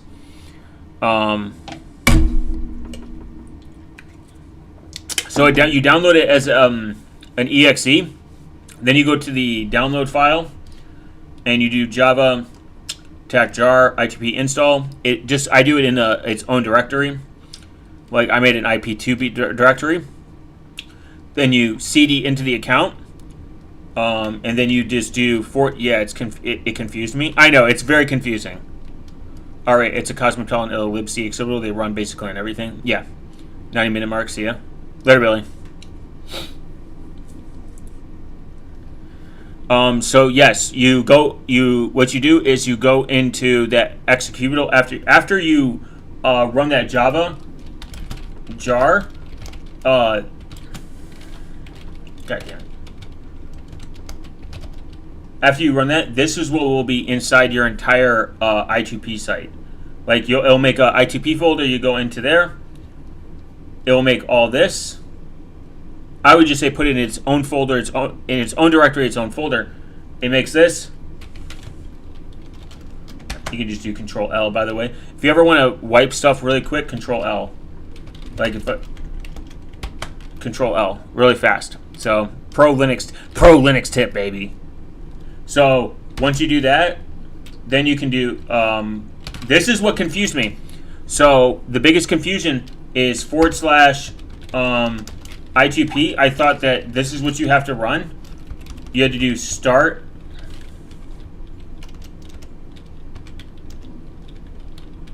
I2P, or you just run this. This doesn't work. All you got to do is I2P start. whatever the command is, after the /, and then, oh, sorry, I2P router start. That's how you run it. I2P dot / I2P router, and then space start. Make sure Firefox is pointed to it. Pointed to where it is 127.0.0.1, and then the port 4444, and then use the HTTPS port 444 as well, and then turn on something proxy in the settings, and it'll work. It's very slow at first, so let it run for about 5 minutes, and then start browsing anonymously.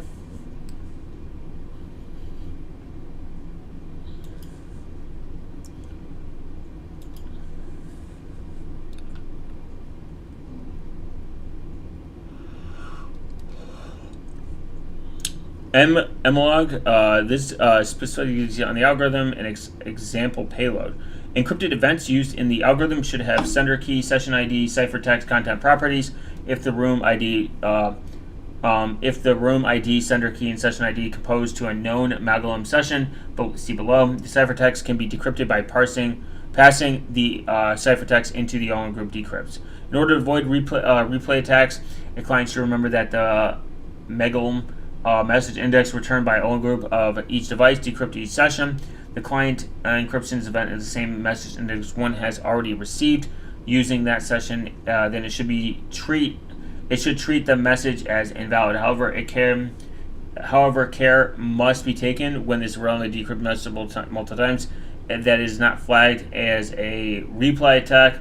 For example, this may happen when the client decrypts an event and the event gets purged from the clients. Can you show me what your RTP router console looks like when you have time? Yeah, it looks like this. It's up right now.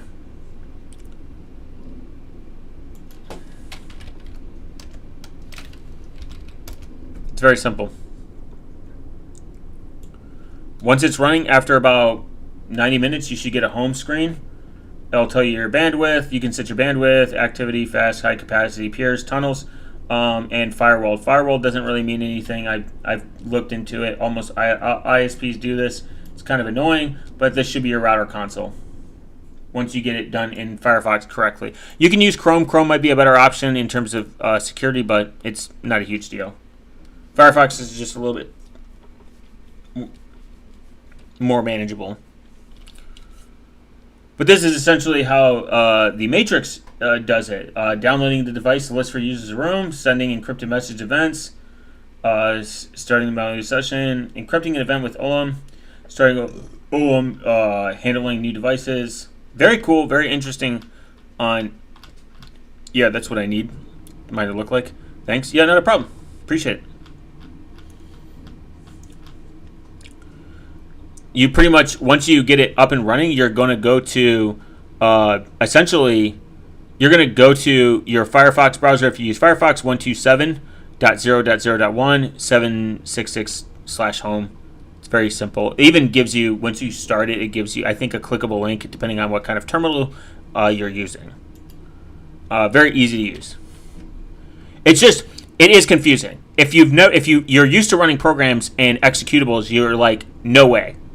This doesn't make any sense. But again, I had problems with it too, so, and I'm retarded.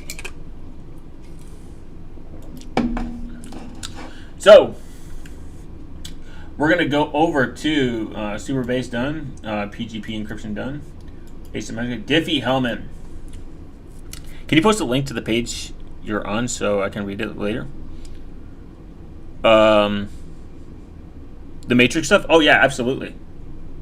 It's very cool. Matrix is very cool. Matrix, I think, doesn't support end-to-end encryption by default. I think like I said, I think that was the problem, is it was on the client side that had to do it. People that were making the applications. YouTube hates links, so if you want, it will be somewhere in the Discord as well. We have a Discord chat. We have a Matrix channel. We actually have a Matrix channel, a Discord channel. You can find that on my page.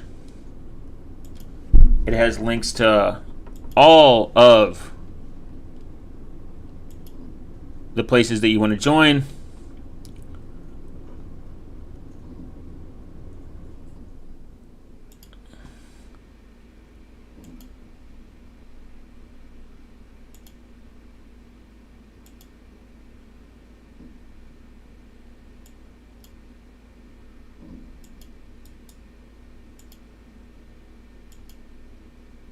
If you're a Matrix enjoyer,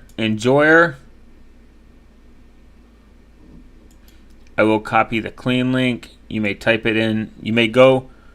Got to keep learning. Absolutely. This is the link to my open source. It's like Linktree, but it's open source. Really cool person who makes it.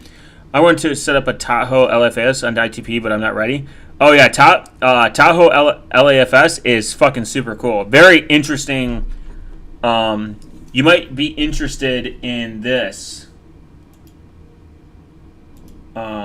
Prive. Can I find it?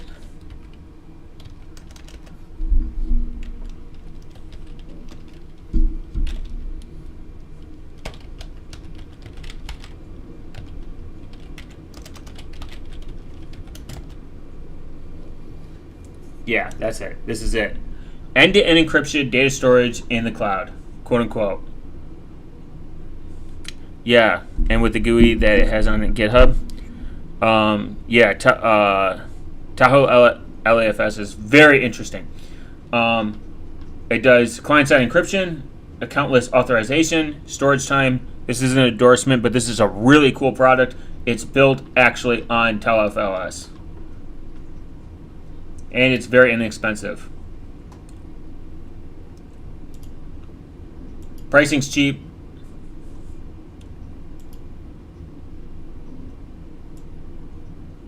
So for $6.50 a month, you can store 30 gigs a month of data. For example, you can store about 30 gigs for 1 month, 10 gigs for 3 months, or 3 gigs for 10 months. This is pretty awesome. Mobile app, Android app release announcement. Pretty cool. Pretty cool thing.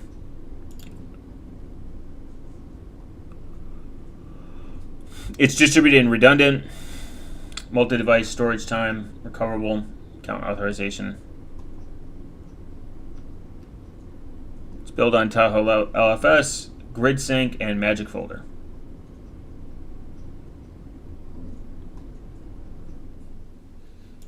And they are on GitHub.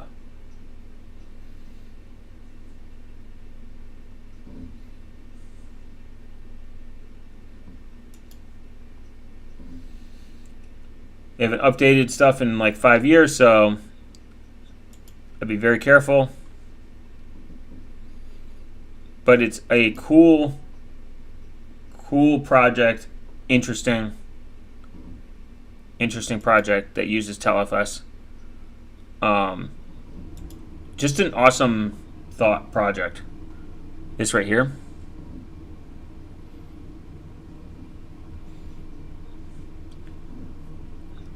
The least authority file store is the first free software open source storage technology that distributes your data across multiple servers. Even if some servers fail or are taken over by an attacker, the entire file storage continues to function correctly. I was using SyncThing for a little bit, but there's some goofy work in the background that they changed developers and keys without notifying anyone, I think. I don't like that. It's kind of sus, especially it's Android fork. So I found an alternative that encrypts that syncs all my files with WebDev end-to-end encrypted.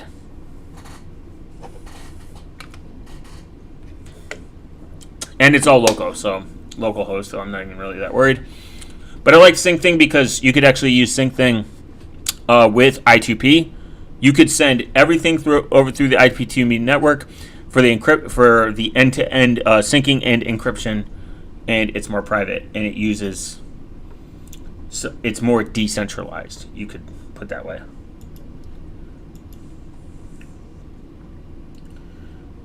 But we're going to look at something called actually off-grid web, the basics of unencrypted radios, and manets. If you're a fan of Meshtastic and just radio communications, it's pretty cool. So, an introduction. Stream voice, data, and video via an infrastructureless network. This is pretty cool.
Okay.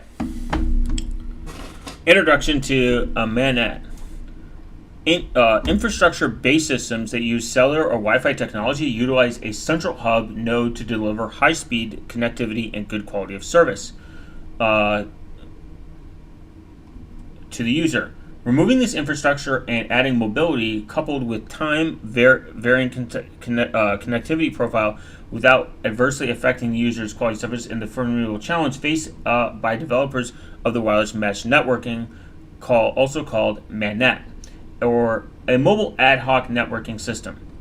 A MANET system is a group of mobile or temporary station devices which need to provide the ability to stream voice, data, and video between arbitrary pairs of devices utilizing the others as relays to avoid the need for infrastructure. Self-forming and self-healing. Self-forming and self-healing is a critical characteristics of a MANET system. In a true mesh network, radios can join or leave the network at any time, and the network will continuously adapt its topology as nodes move in relation to one another. This implies a decentralized architecture, that there are no central masters. Hub radios require to administrate or control over the network, and communications will continue to persist even when one or more of the nodes are lost. This is kind of cool because if you think about, think of distributed file systems. If one file system of that collapses and the network continues to do as is, this is kind of like, not necessarily, but the closest way to visualize it is if you ever worked with K3S or Kubernetes. Kubernetes is a very redundant system. You can have, say, 3 nodes with 10 workers each node. If one of those nodes gets crushed, would be good on the battlefield too. Yeah, this is what it's for. It's actually, you buy these systems, by the way, from generally they have to be demilitarized, and then you purchase them. You can purchase them from directly manufacturers, but they're kind of costly. They don't give you any discounts or anything, so they're kind of just like, yeah, you want to buy it. A lot of the sites from manufacturers are request a quote kind of companies, because they don't. I mean, there is communities you can buy from for consumers. You just got to make sure they are 100% demilitarized. Otherwise, you'll be committing a crime, and you do not want to do that. But they are cool. They're very cool. So essentially, what they yes, we're gonna talk about the Reticulium network. Huge fan of it. It doesn't get much love compared to Meshtastic, and I've talked to the developer before. Really awesome person. Nostr, yeah, same thing. Super awesome. I was a Nostr hater for a long time, but I do like the idea of Nostr. I just don't like the Bitcoin aspect of it. It's kind of like the cringe part of it. But beyond that, Nostr's cool. You can actually run a local Nostr relay, the light web. I don't know what that is, or if you're just saying it's the light web, like the light version of the web. The cool thing about Nostr is you can run a relay on your Android device if you have an Android, and you can use. There's another application you can run alongside of it that will distribute your nodes via Bluetooth. So say you have a cluster of people, and people think Bluetooth only has a 300-mile range. 300-meter range. It doesn't. You can actually send Bluetooth really, really far. It's actually got amazing capabilities. Same thing with LoRa. All these have amazing capabilities. They just have limitations of bandwidth, and they are more line of sight. Okay, nice, cool.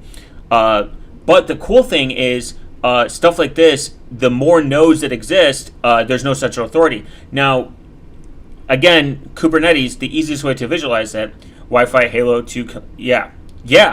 Oh, there's Wi-Fi can stretch. There, LoRa 2, yeah, LoRa can stretch. There's people that they're breaking records. Bluetooth, again, yeah, Bluetooth can break a very long record. Bluetooth can go super far. It's just, we just think about it as phones, and it's only is going to be as powerful as like a consumer cell phone is going to put into it. But Bluetooth can go super far. You got to rethink it, but it's because Bluetooth has a bad rap. I mean, Bluetooth has its problems, but that's beyond the point. It's super cool. More nodes, the better. Yeah, more the nodes, the better. But Nostr has ways that you can actually relay and distribute your nodes through other people that are within range. But the Requiem network is super based. You can actually operate it over I2P. You can operate it over ad hoc network with other off-the-shelf devices. That's what's cool about it. Meshtastic, you're kind of limited to two things. You're limited to the Lily-Go and like the Heltec and like the pre-made nodes, and that's fine. I think it has a purpose, and it does some form of encryption, but the Requiem network forces encryption. It drops packets that are not encrypted because it works off the node. This is more closely related to understanding how the Nomad, local nodes, yeah. So the local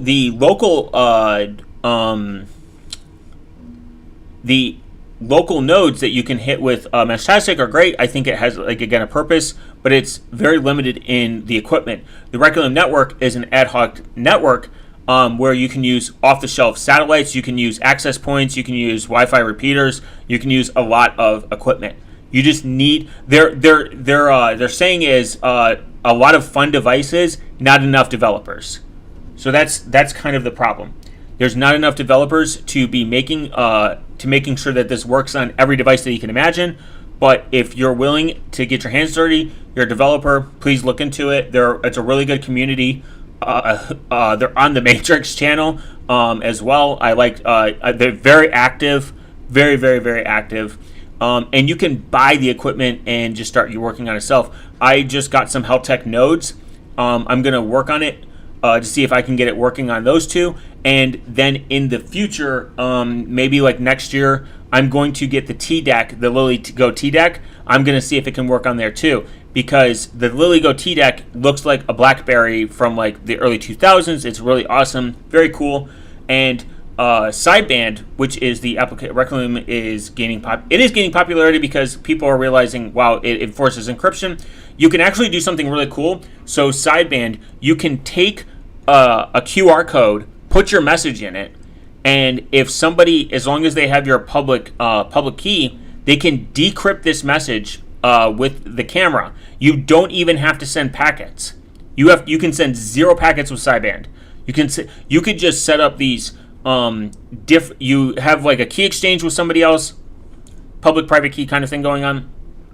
You can print out your messages and store them in the QR code. They can't be super long and they can't obviously do pictures, but you could store the messages on the QR code, slap them somewhere, they just scan it, and it will decrypt the message and you can read it. It's very cool. Sideband is the Android application. It just got voice capability. It's really, really fucking cool. I highly recommend people just check it out. And manets. Manets are becoming super popular because the lack of licensing needed. That's what's cool about the reticulum. I can never pronounce it. Reticulum? Reticulum? Reticulum.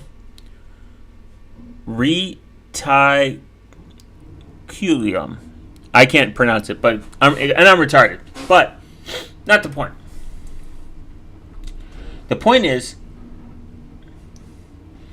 a lot of these really cool ad hoc networks are gaining in popularity, and they're super awesome, especially, aka on the battlefield, or in countries where they have poor signal, or they require you to hand over your ID to fucking communicate, which is insane to me. Or if you're in during a protest, this offers a higher level of anonymity. You didn't have to go anywhere. So if you are protesting and it's using public verifiable encryption, SDR is SDR is super fun. I don't even get me started. I just got into fucking SDR. I just got some cool cashew mints can be sent via Requiem, BitChat, and Nostr. Yeah, cashew's cool. I think it's interesting. It is cool. I'm not going to disagree with it.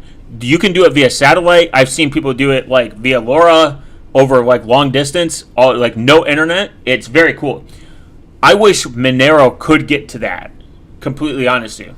Completely honest. I wish Monero could do complete, because you could do offline signing, but I wish you could find a way to broadcast it to the network and eventually get online, and you could do it just completely offline, and eventually it'll leak its way to the online network. Maybe in the future. That'd be kind of cool.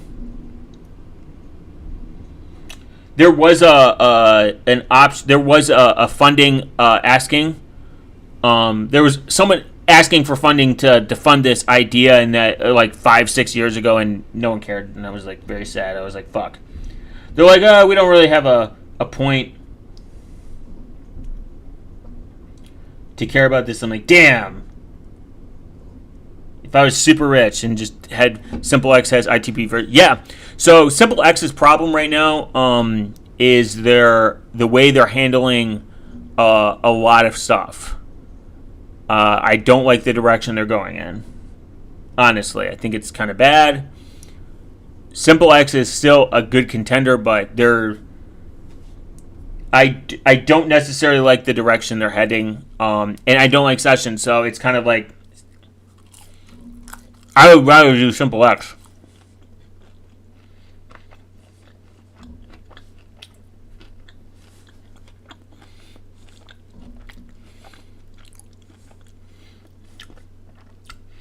And I used SimpleX when it was worse. Like, way worse.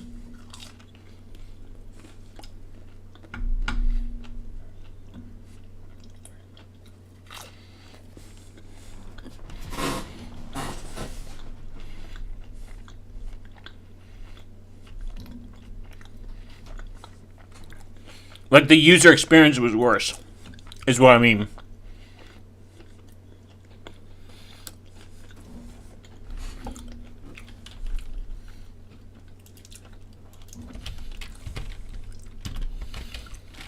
I never really understood the cashew mints thing. I just got sucked into all this IT stuff. Yeah, you kind of do. It's kind of accidental. You just kind of find shit and you're like, this is cool. No, don't. I know tons of people that fucking get sucked into IT and they hate it. It's way better as a hobby.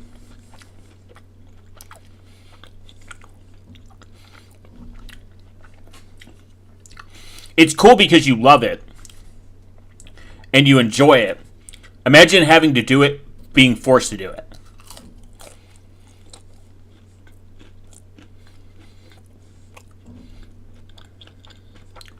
I'm lost.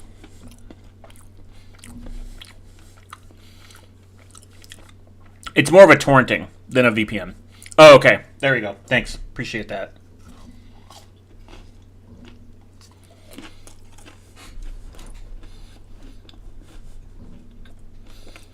Ew, Python.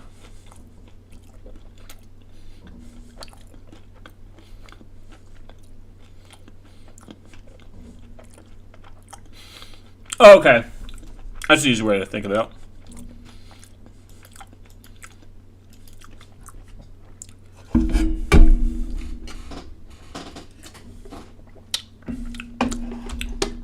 Cool.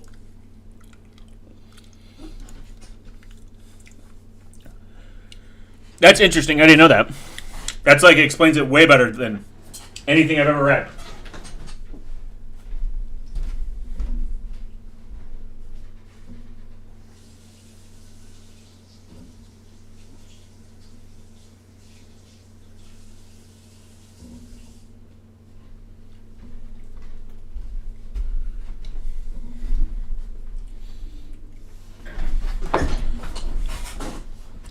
And I think IT is cool.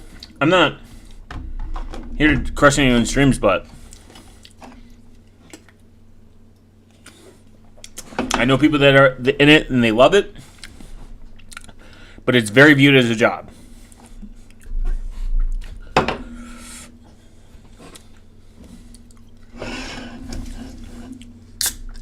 And it's different when you have to do something like you're forced to do something. What's my email password? What do you mean?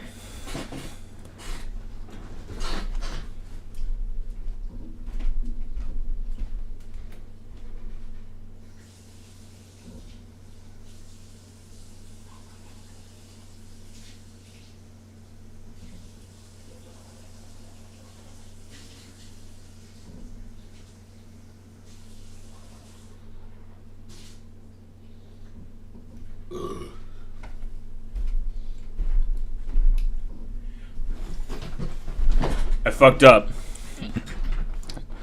Kind of, but I think we're going to have an AI revolution. Oh my god. I fucked up.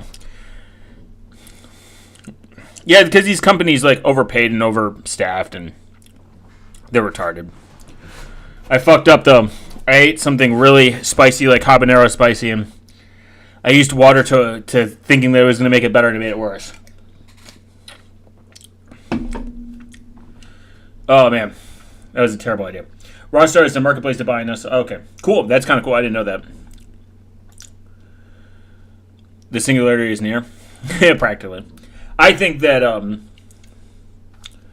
IT will be fine. We'll have a revolution with the AI shit, and they'll make a bunch of slop and they'll fix it. It'll be corrected. I think this is my personal take, if you want to get into IT, specialize. Find a skill and specialize. That's how it should always be. You should find a skill and specialize. Niched and specializations will always pay you more. And keep your security. Coding is not really specialized anymore. It was. But you don't have to code to be in IT. You can do project management. Like, being a manager and knowing how to delegate people is a skill. It's a very hard skill to actually obtain. People think that it's easy, but it's not. Like, being able to manage people, hit deadlines, orchestrate shit, that's a skill. That's a huge skill. That's always going to be in demand. I found this site today, and it has a lot of useful stuff. Oh. You have to link the site. But I tell people, if you want to go into IT, just like any field, if you want to go in the medical field, find a niche, find a high in-demand niche that nobody really knows how to do, and get involved. Learn it. Learn the hard shit. People always say, like, do a trade, blah, blah, blah, trade. Then it gets saturated, then trades don't make money. But if you're going to go into a trade, become niched. Like, learn a niched trade skill that other people don't want to do or are not doing. That's how you make the money. And you could enjoy it more. Like, imagine, like, Like at one point, email admins were probably the most in demand and least wanted. Like people did not want to learn. Email admin. I set up an email server. Fuck that shit. That sucks. I hate email. Email admins can have their own fucking job. I mean, join the Navy. They have great cyber. Yeah, join the Navy. Honestly. You can learn a lot of really good niche skills. Or DevOps. DevOps is huge, in demand, and learning learning Kubernetes, learning Linux is more important now than ever. Learning Linux, learning Kubernetes. Kubernetes is huge. Every major organization uses it. It doesn't mean people understand it. Just because every organization wants it doesn't mean people understand it. Yeah, I was reading a book on that site that looks like a pain in the ass. I was reading about it on that. Oh, Kubernetes? Kubernetes is a pain in the ass. Orchestration, OpenShift. OpenShift is an orchestration tool. Kubernetes, Ansible, Salt. All this automation shit, super fucking valuable to know. I've done some Ansible playbooks. I've touched OpenShift one time, but it's super resource heavy. My server can run it like a full stack OpenShift. Emails. Oh yeah, email setup. Yeah, email is just email admins. Bless their soul. And doing it correctly and not getting blacklisted and making sure that you don't get fucking malware and spammed every left and right. And I mean, it's such a huge hassle to set up. But just in general. Understanding PowerShell. PowerShell is huge. You and RDP Tech Tips have good videos. I don't know who RDP Tech Tips is. I'm unaware. Oh, RTP?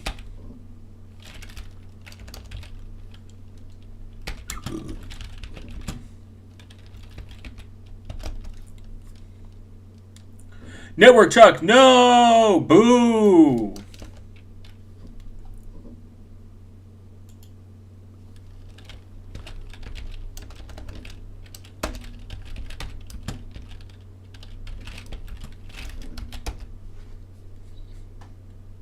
Oh, RTP is great. I love his content. We actually had RTP is great. Oh god, how old is this? This isn't a plug. But my oldest video. Where is it? Me and him 2 years. That's crazy. 2 years ago. 2 years ago, he actually we did this was on Session, which was crazy. But me and him had a conversation. He's a really interesting person. He's very cool. I fucked up that audio, by the way, and I hope one day he forgives me. He forgives me. I hope he forgives me one day. Yeah, we had a conversation just about Linux in general and the importance of privacy and security. He's a very interesting person to talk to. He's very cool. He's very interesting. I enjoy having just conversations with him and his thought process. I like watching his videos. Him and Sam Bent. Sam Bent's a really interesting person to talk to. This isn't glazing or anything. They're just cool people to talk to because I get a lot of insight. I always position myself as the average user. I'm retarded and I'm tech literate because that's the audience I want to reach. Tech literacy creates a barrier to privacy because I think people become allergic and they fear change or fear doing something wrong. But that's the best part about tech is you want to break it. I mean, that's how I learned a lot of about Linux and self-hosting is I broke shit. I broke things. I broke DNS before. That was a nightmare to fix. I broke many servers in terms of software and physically sometimes by accident. In general, I didn't understand PGP at one point, like at all. Like I'm like, that doesn't even make sense.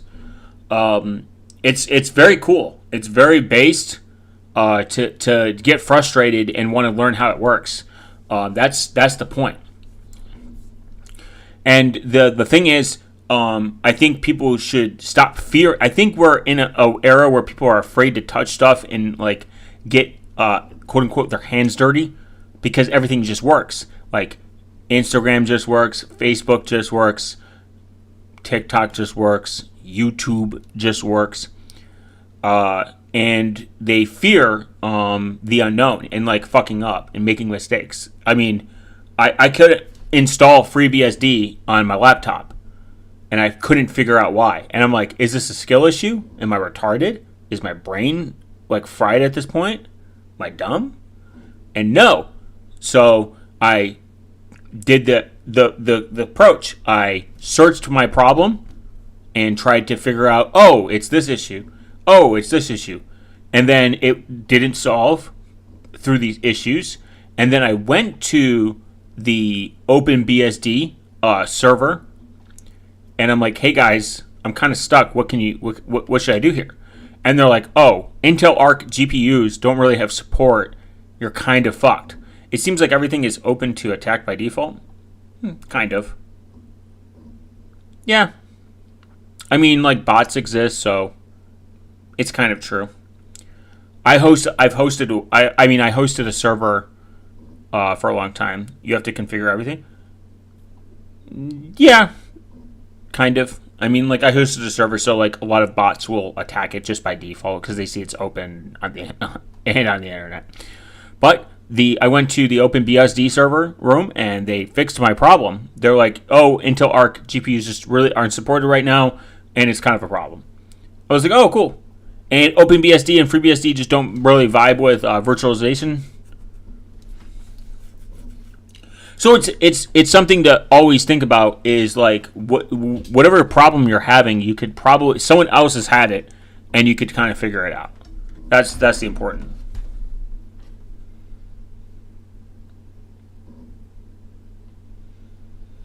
That's the important issue. But it's like learning this stuff is like cool. Have the enabled post-quantum encryption in ITP yet? I have a thought on post-quantum encryption. I have a thought on it, and this is my thought.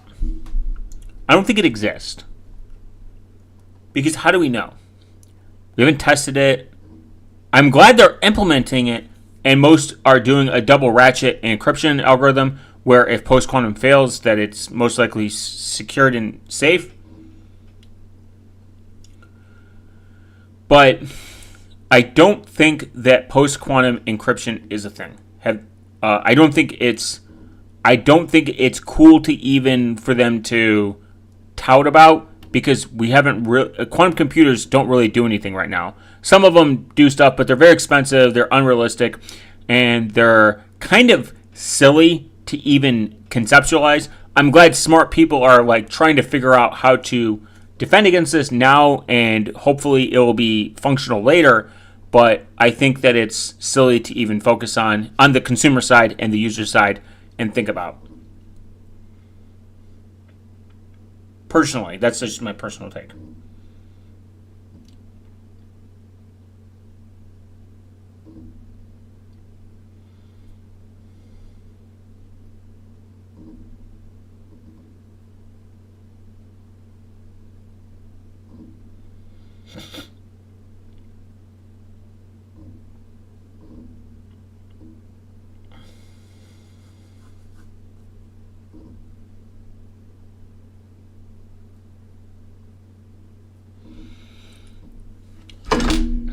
So that's, my thoughts on that one. We're going to look at something by NIST. It's called the Computer Security Resource Center Key Management. This is where when you get PGP keys, how should you manage your keys? Recommendation for key management. Revision 1. The recommendation provides cryptographic key management guidance. It consists of 3 parts. Part 1, provides a general guidance and the best practice for management cryptographic key material, including the definition of security services that may provide when using cryptography and the algorithms and the key types that may be employed. Specifications of the protection that each type of key other cryptographic information requires, and methods of providing protection. Discussion about the functions involved key management, and discussions about security planning requirements of the U.S. government agencies. Part 3 provides guidance when using the cryptographic features of a system. So encryption, in a nutshell, is kind of like the baseline of secure communications that you have to kind of understand.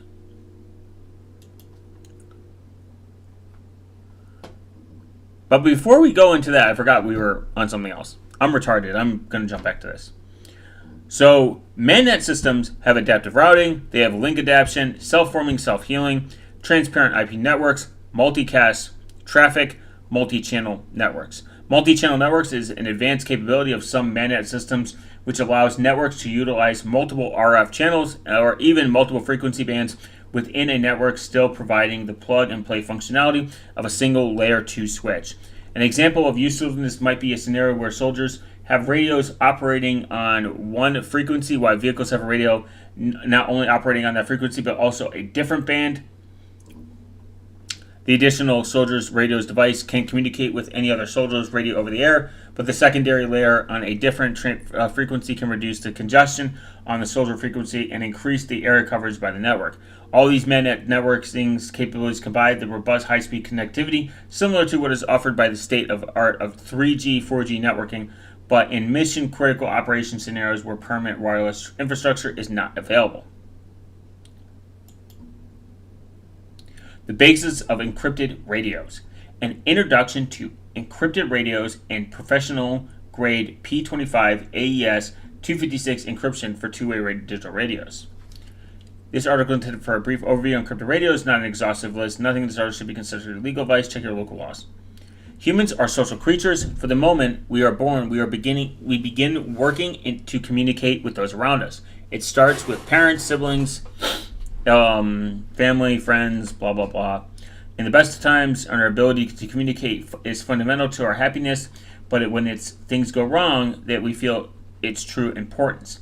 Whether it's lost hikers in the backcountry, a town devastated by a natural disaster, or a country ravaged by war.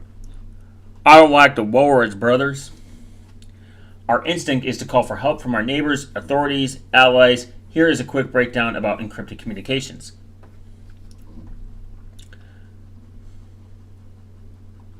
However, there's another truth that must be acknowledged. Humans are predators.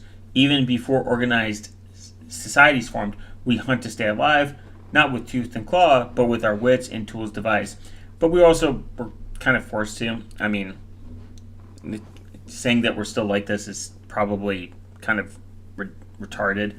I think they've even done studies that people during natural disasters, they more or less likely come together than become like animals. But then again, people could change their opinions real quick. These two characteristics, social communication and intelligence hunter, go hand in hand. Our weapons and technology developed over the millennia, so have abilities to communicate and hunt, but it didn't take long for these skills to be weaponized against each other. When our enemies attempt to communicate, we set spies to intercept their messages, recognize this danger, and attempt to obscure their communications through use of codes. Recording examples of this date back to 100 BC, when ancient Egyptians used non-standard hieroglyphics to conceal the meaning of a message. In response, we have assigned some of our best, brightest minds to tasks of decoding and encoding messages as lead arms race to communication security. ComSec, the range is on today. And I will say that in contrast, in perspective of that, in general, again, humans will always go towards like what is added you on Discord. Thank you, appreciate it. Humans will always go to the perspective of homogeneous grouping, where they'll find the best group to have the best outcome, especially if like civil unrest happens and society collapses, whatever. You kind of don't realize that like we're so far from our ancestors that are. I think that we don't even really share DNA or even the same thinking of that we did back then versus now. So I think we're kind of safe. I mean, there are bad people out there, but that's gonna always exist.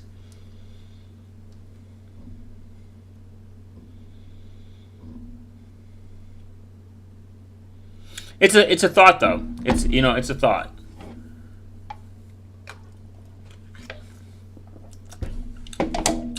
Why ComSec is important. In the United States Air Force memo published in 2018 explains scrutiny.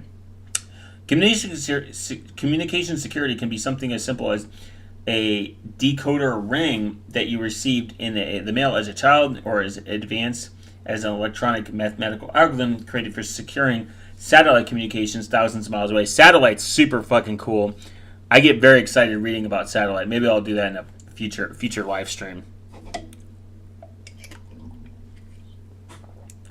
Cryptographically security and encryption information are probably the most recognized disciplines with ComSec. The military and other government entities use encryption to protect classified information. Business uses encryption to protect trade secrets, and hospital uses encryption to protect patient information. Encryption can also be used on computer systems to protect files, aka your pictures of waifu. Encryption personal information such as social security numbers. You should never put that in your fucking computer, by the way. Credit cards and tax information, email, and chat histories. This ensures that even if the laptop or cell phone is stolen, the data contained still is secured, unreadable by the others. The compromise or mismanagement of ComSec can negatively affect our lives. Legally and restrictions, I don't care about that. I mean, that's just out of scope.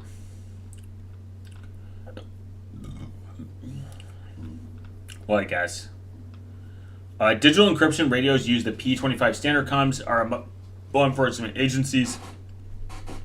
Of course, there are exceptions to the radio encryption rules. Military, law enforcement, emergency services are exempt, and the use of encryption radios.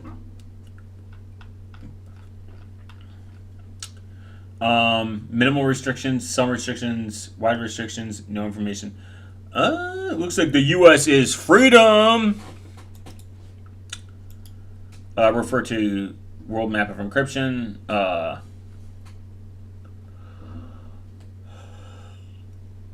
Motorola XTS300 is a common encryption-capable digital radio that can be purchased at a relatively affordable price from surplus sales and sales auctions. That's kind of cool. Didn't know that. Yeah, Motorola. I think Motorola is still one of their phones are like.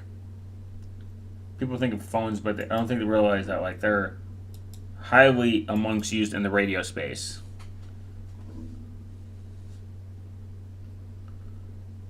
Am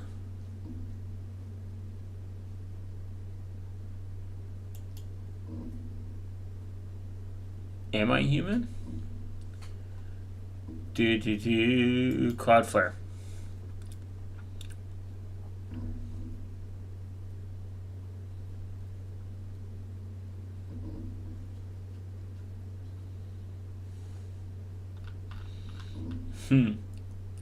God, I love these old these blogs are fucking crazy.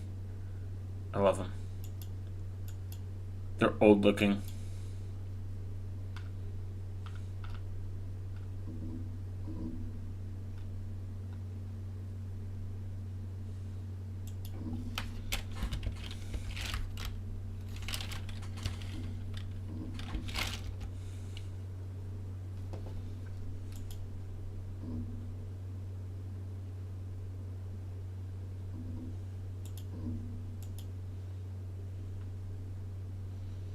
Oh, $159. That's pretty good.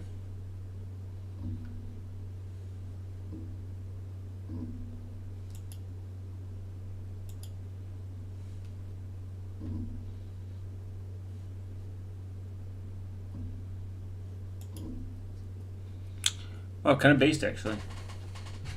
The policy is placed to preserve the open and non-commercial nature of amateur radio bands, since it wouldn't be too much fun if encrypted in transmissions drowned out every attempt to casual conversation. But privacy-minded individuals may also set as attempt to impede their ability to communicate without being bigger brother listening, lending some these concerns, the FCC published a public enforcement advisory in 2021 in response to the January 6th incident at the Capitol. It stated the following.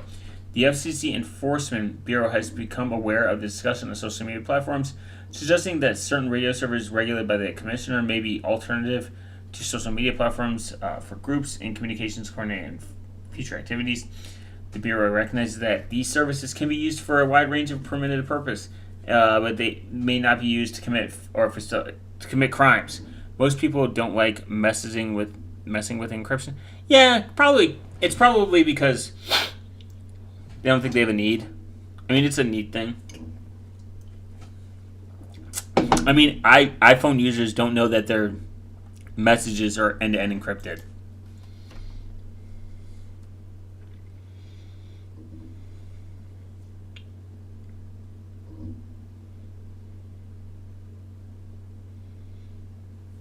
But that's pretty. That's just a general reality of it. It's like iPhone users don't even know this. There's a lot of people that probably don't realize they use end-to-end encryption. But guys, I have made it 2 hours, 12 minutes, 55 seconds. I appreciate you all coming by and listening to me rant for the last 2 hours. I appreciate everyone that has commented to make sure that YouTube knows that I am a relevant person. I am a human being. And don't forget to take your cactus on a date tomorrow. It's important.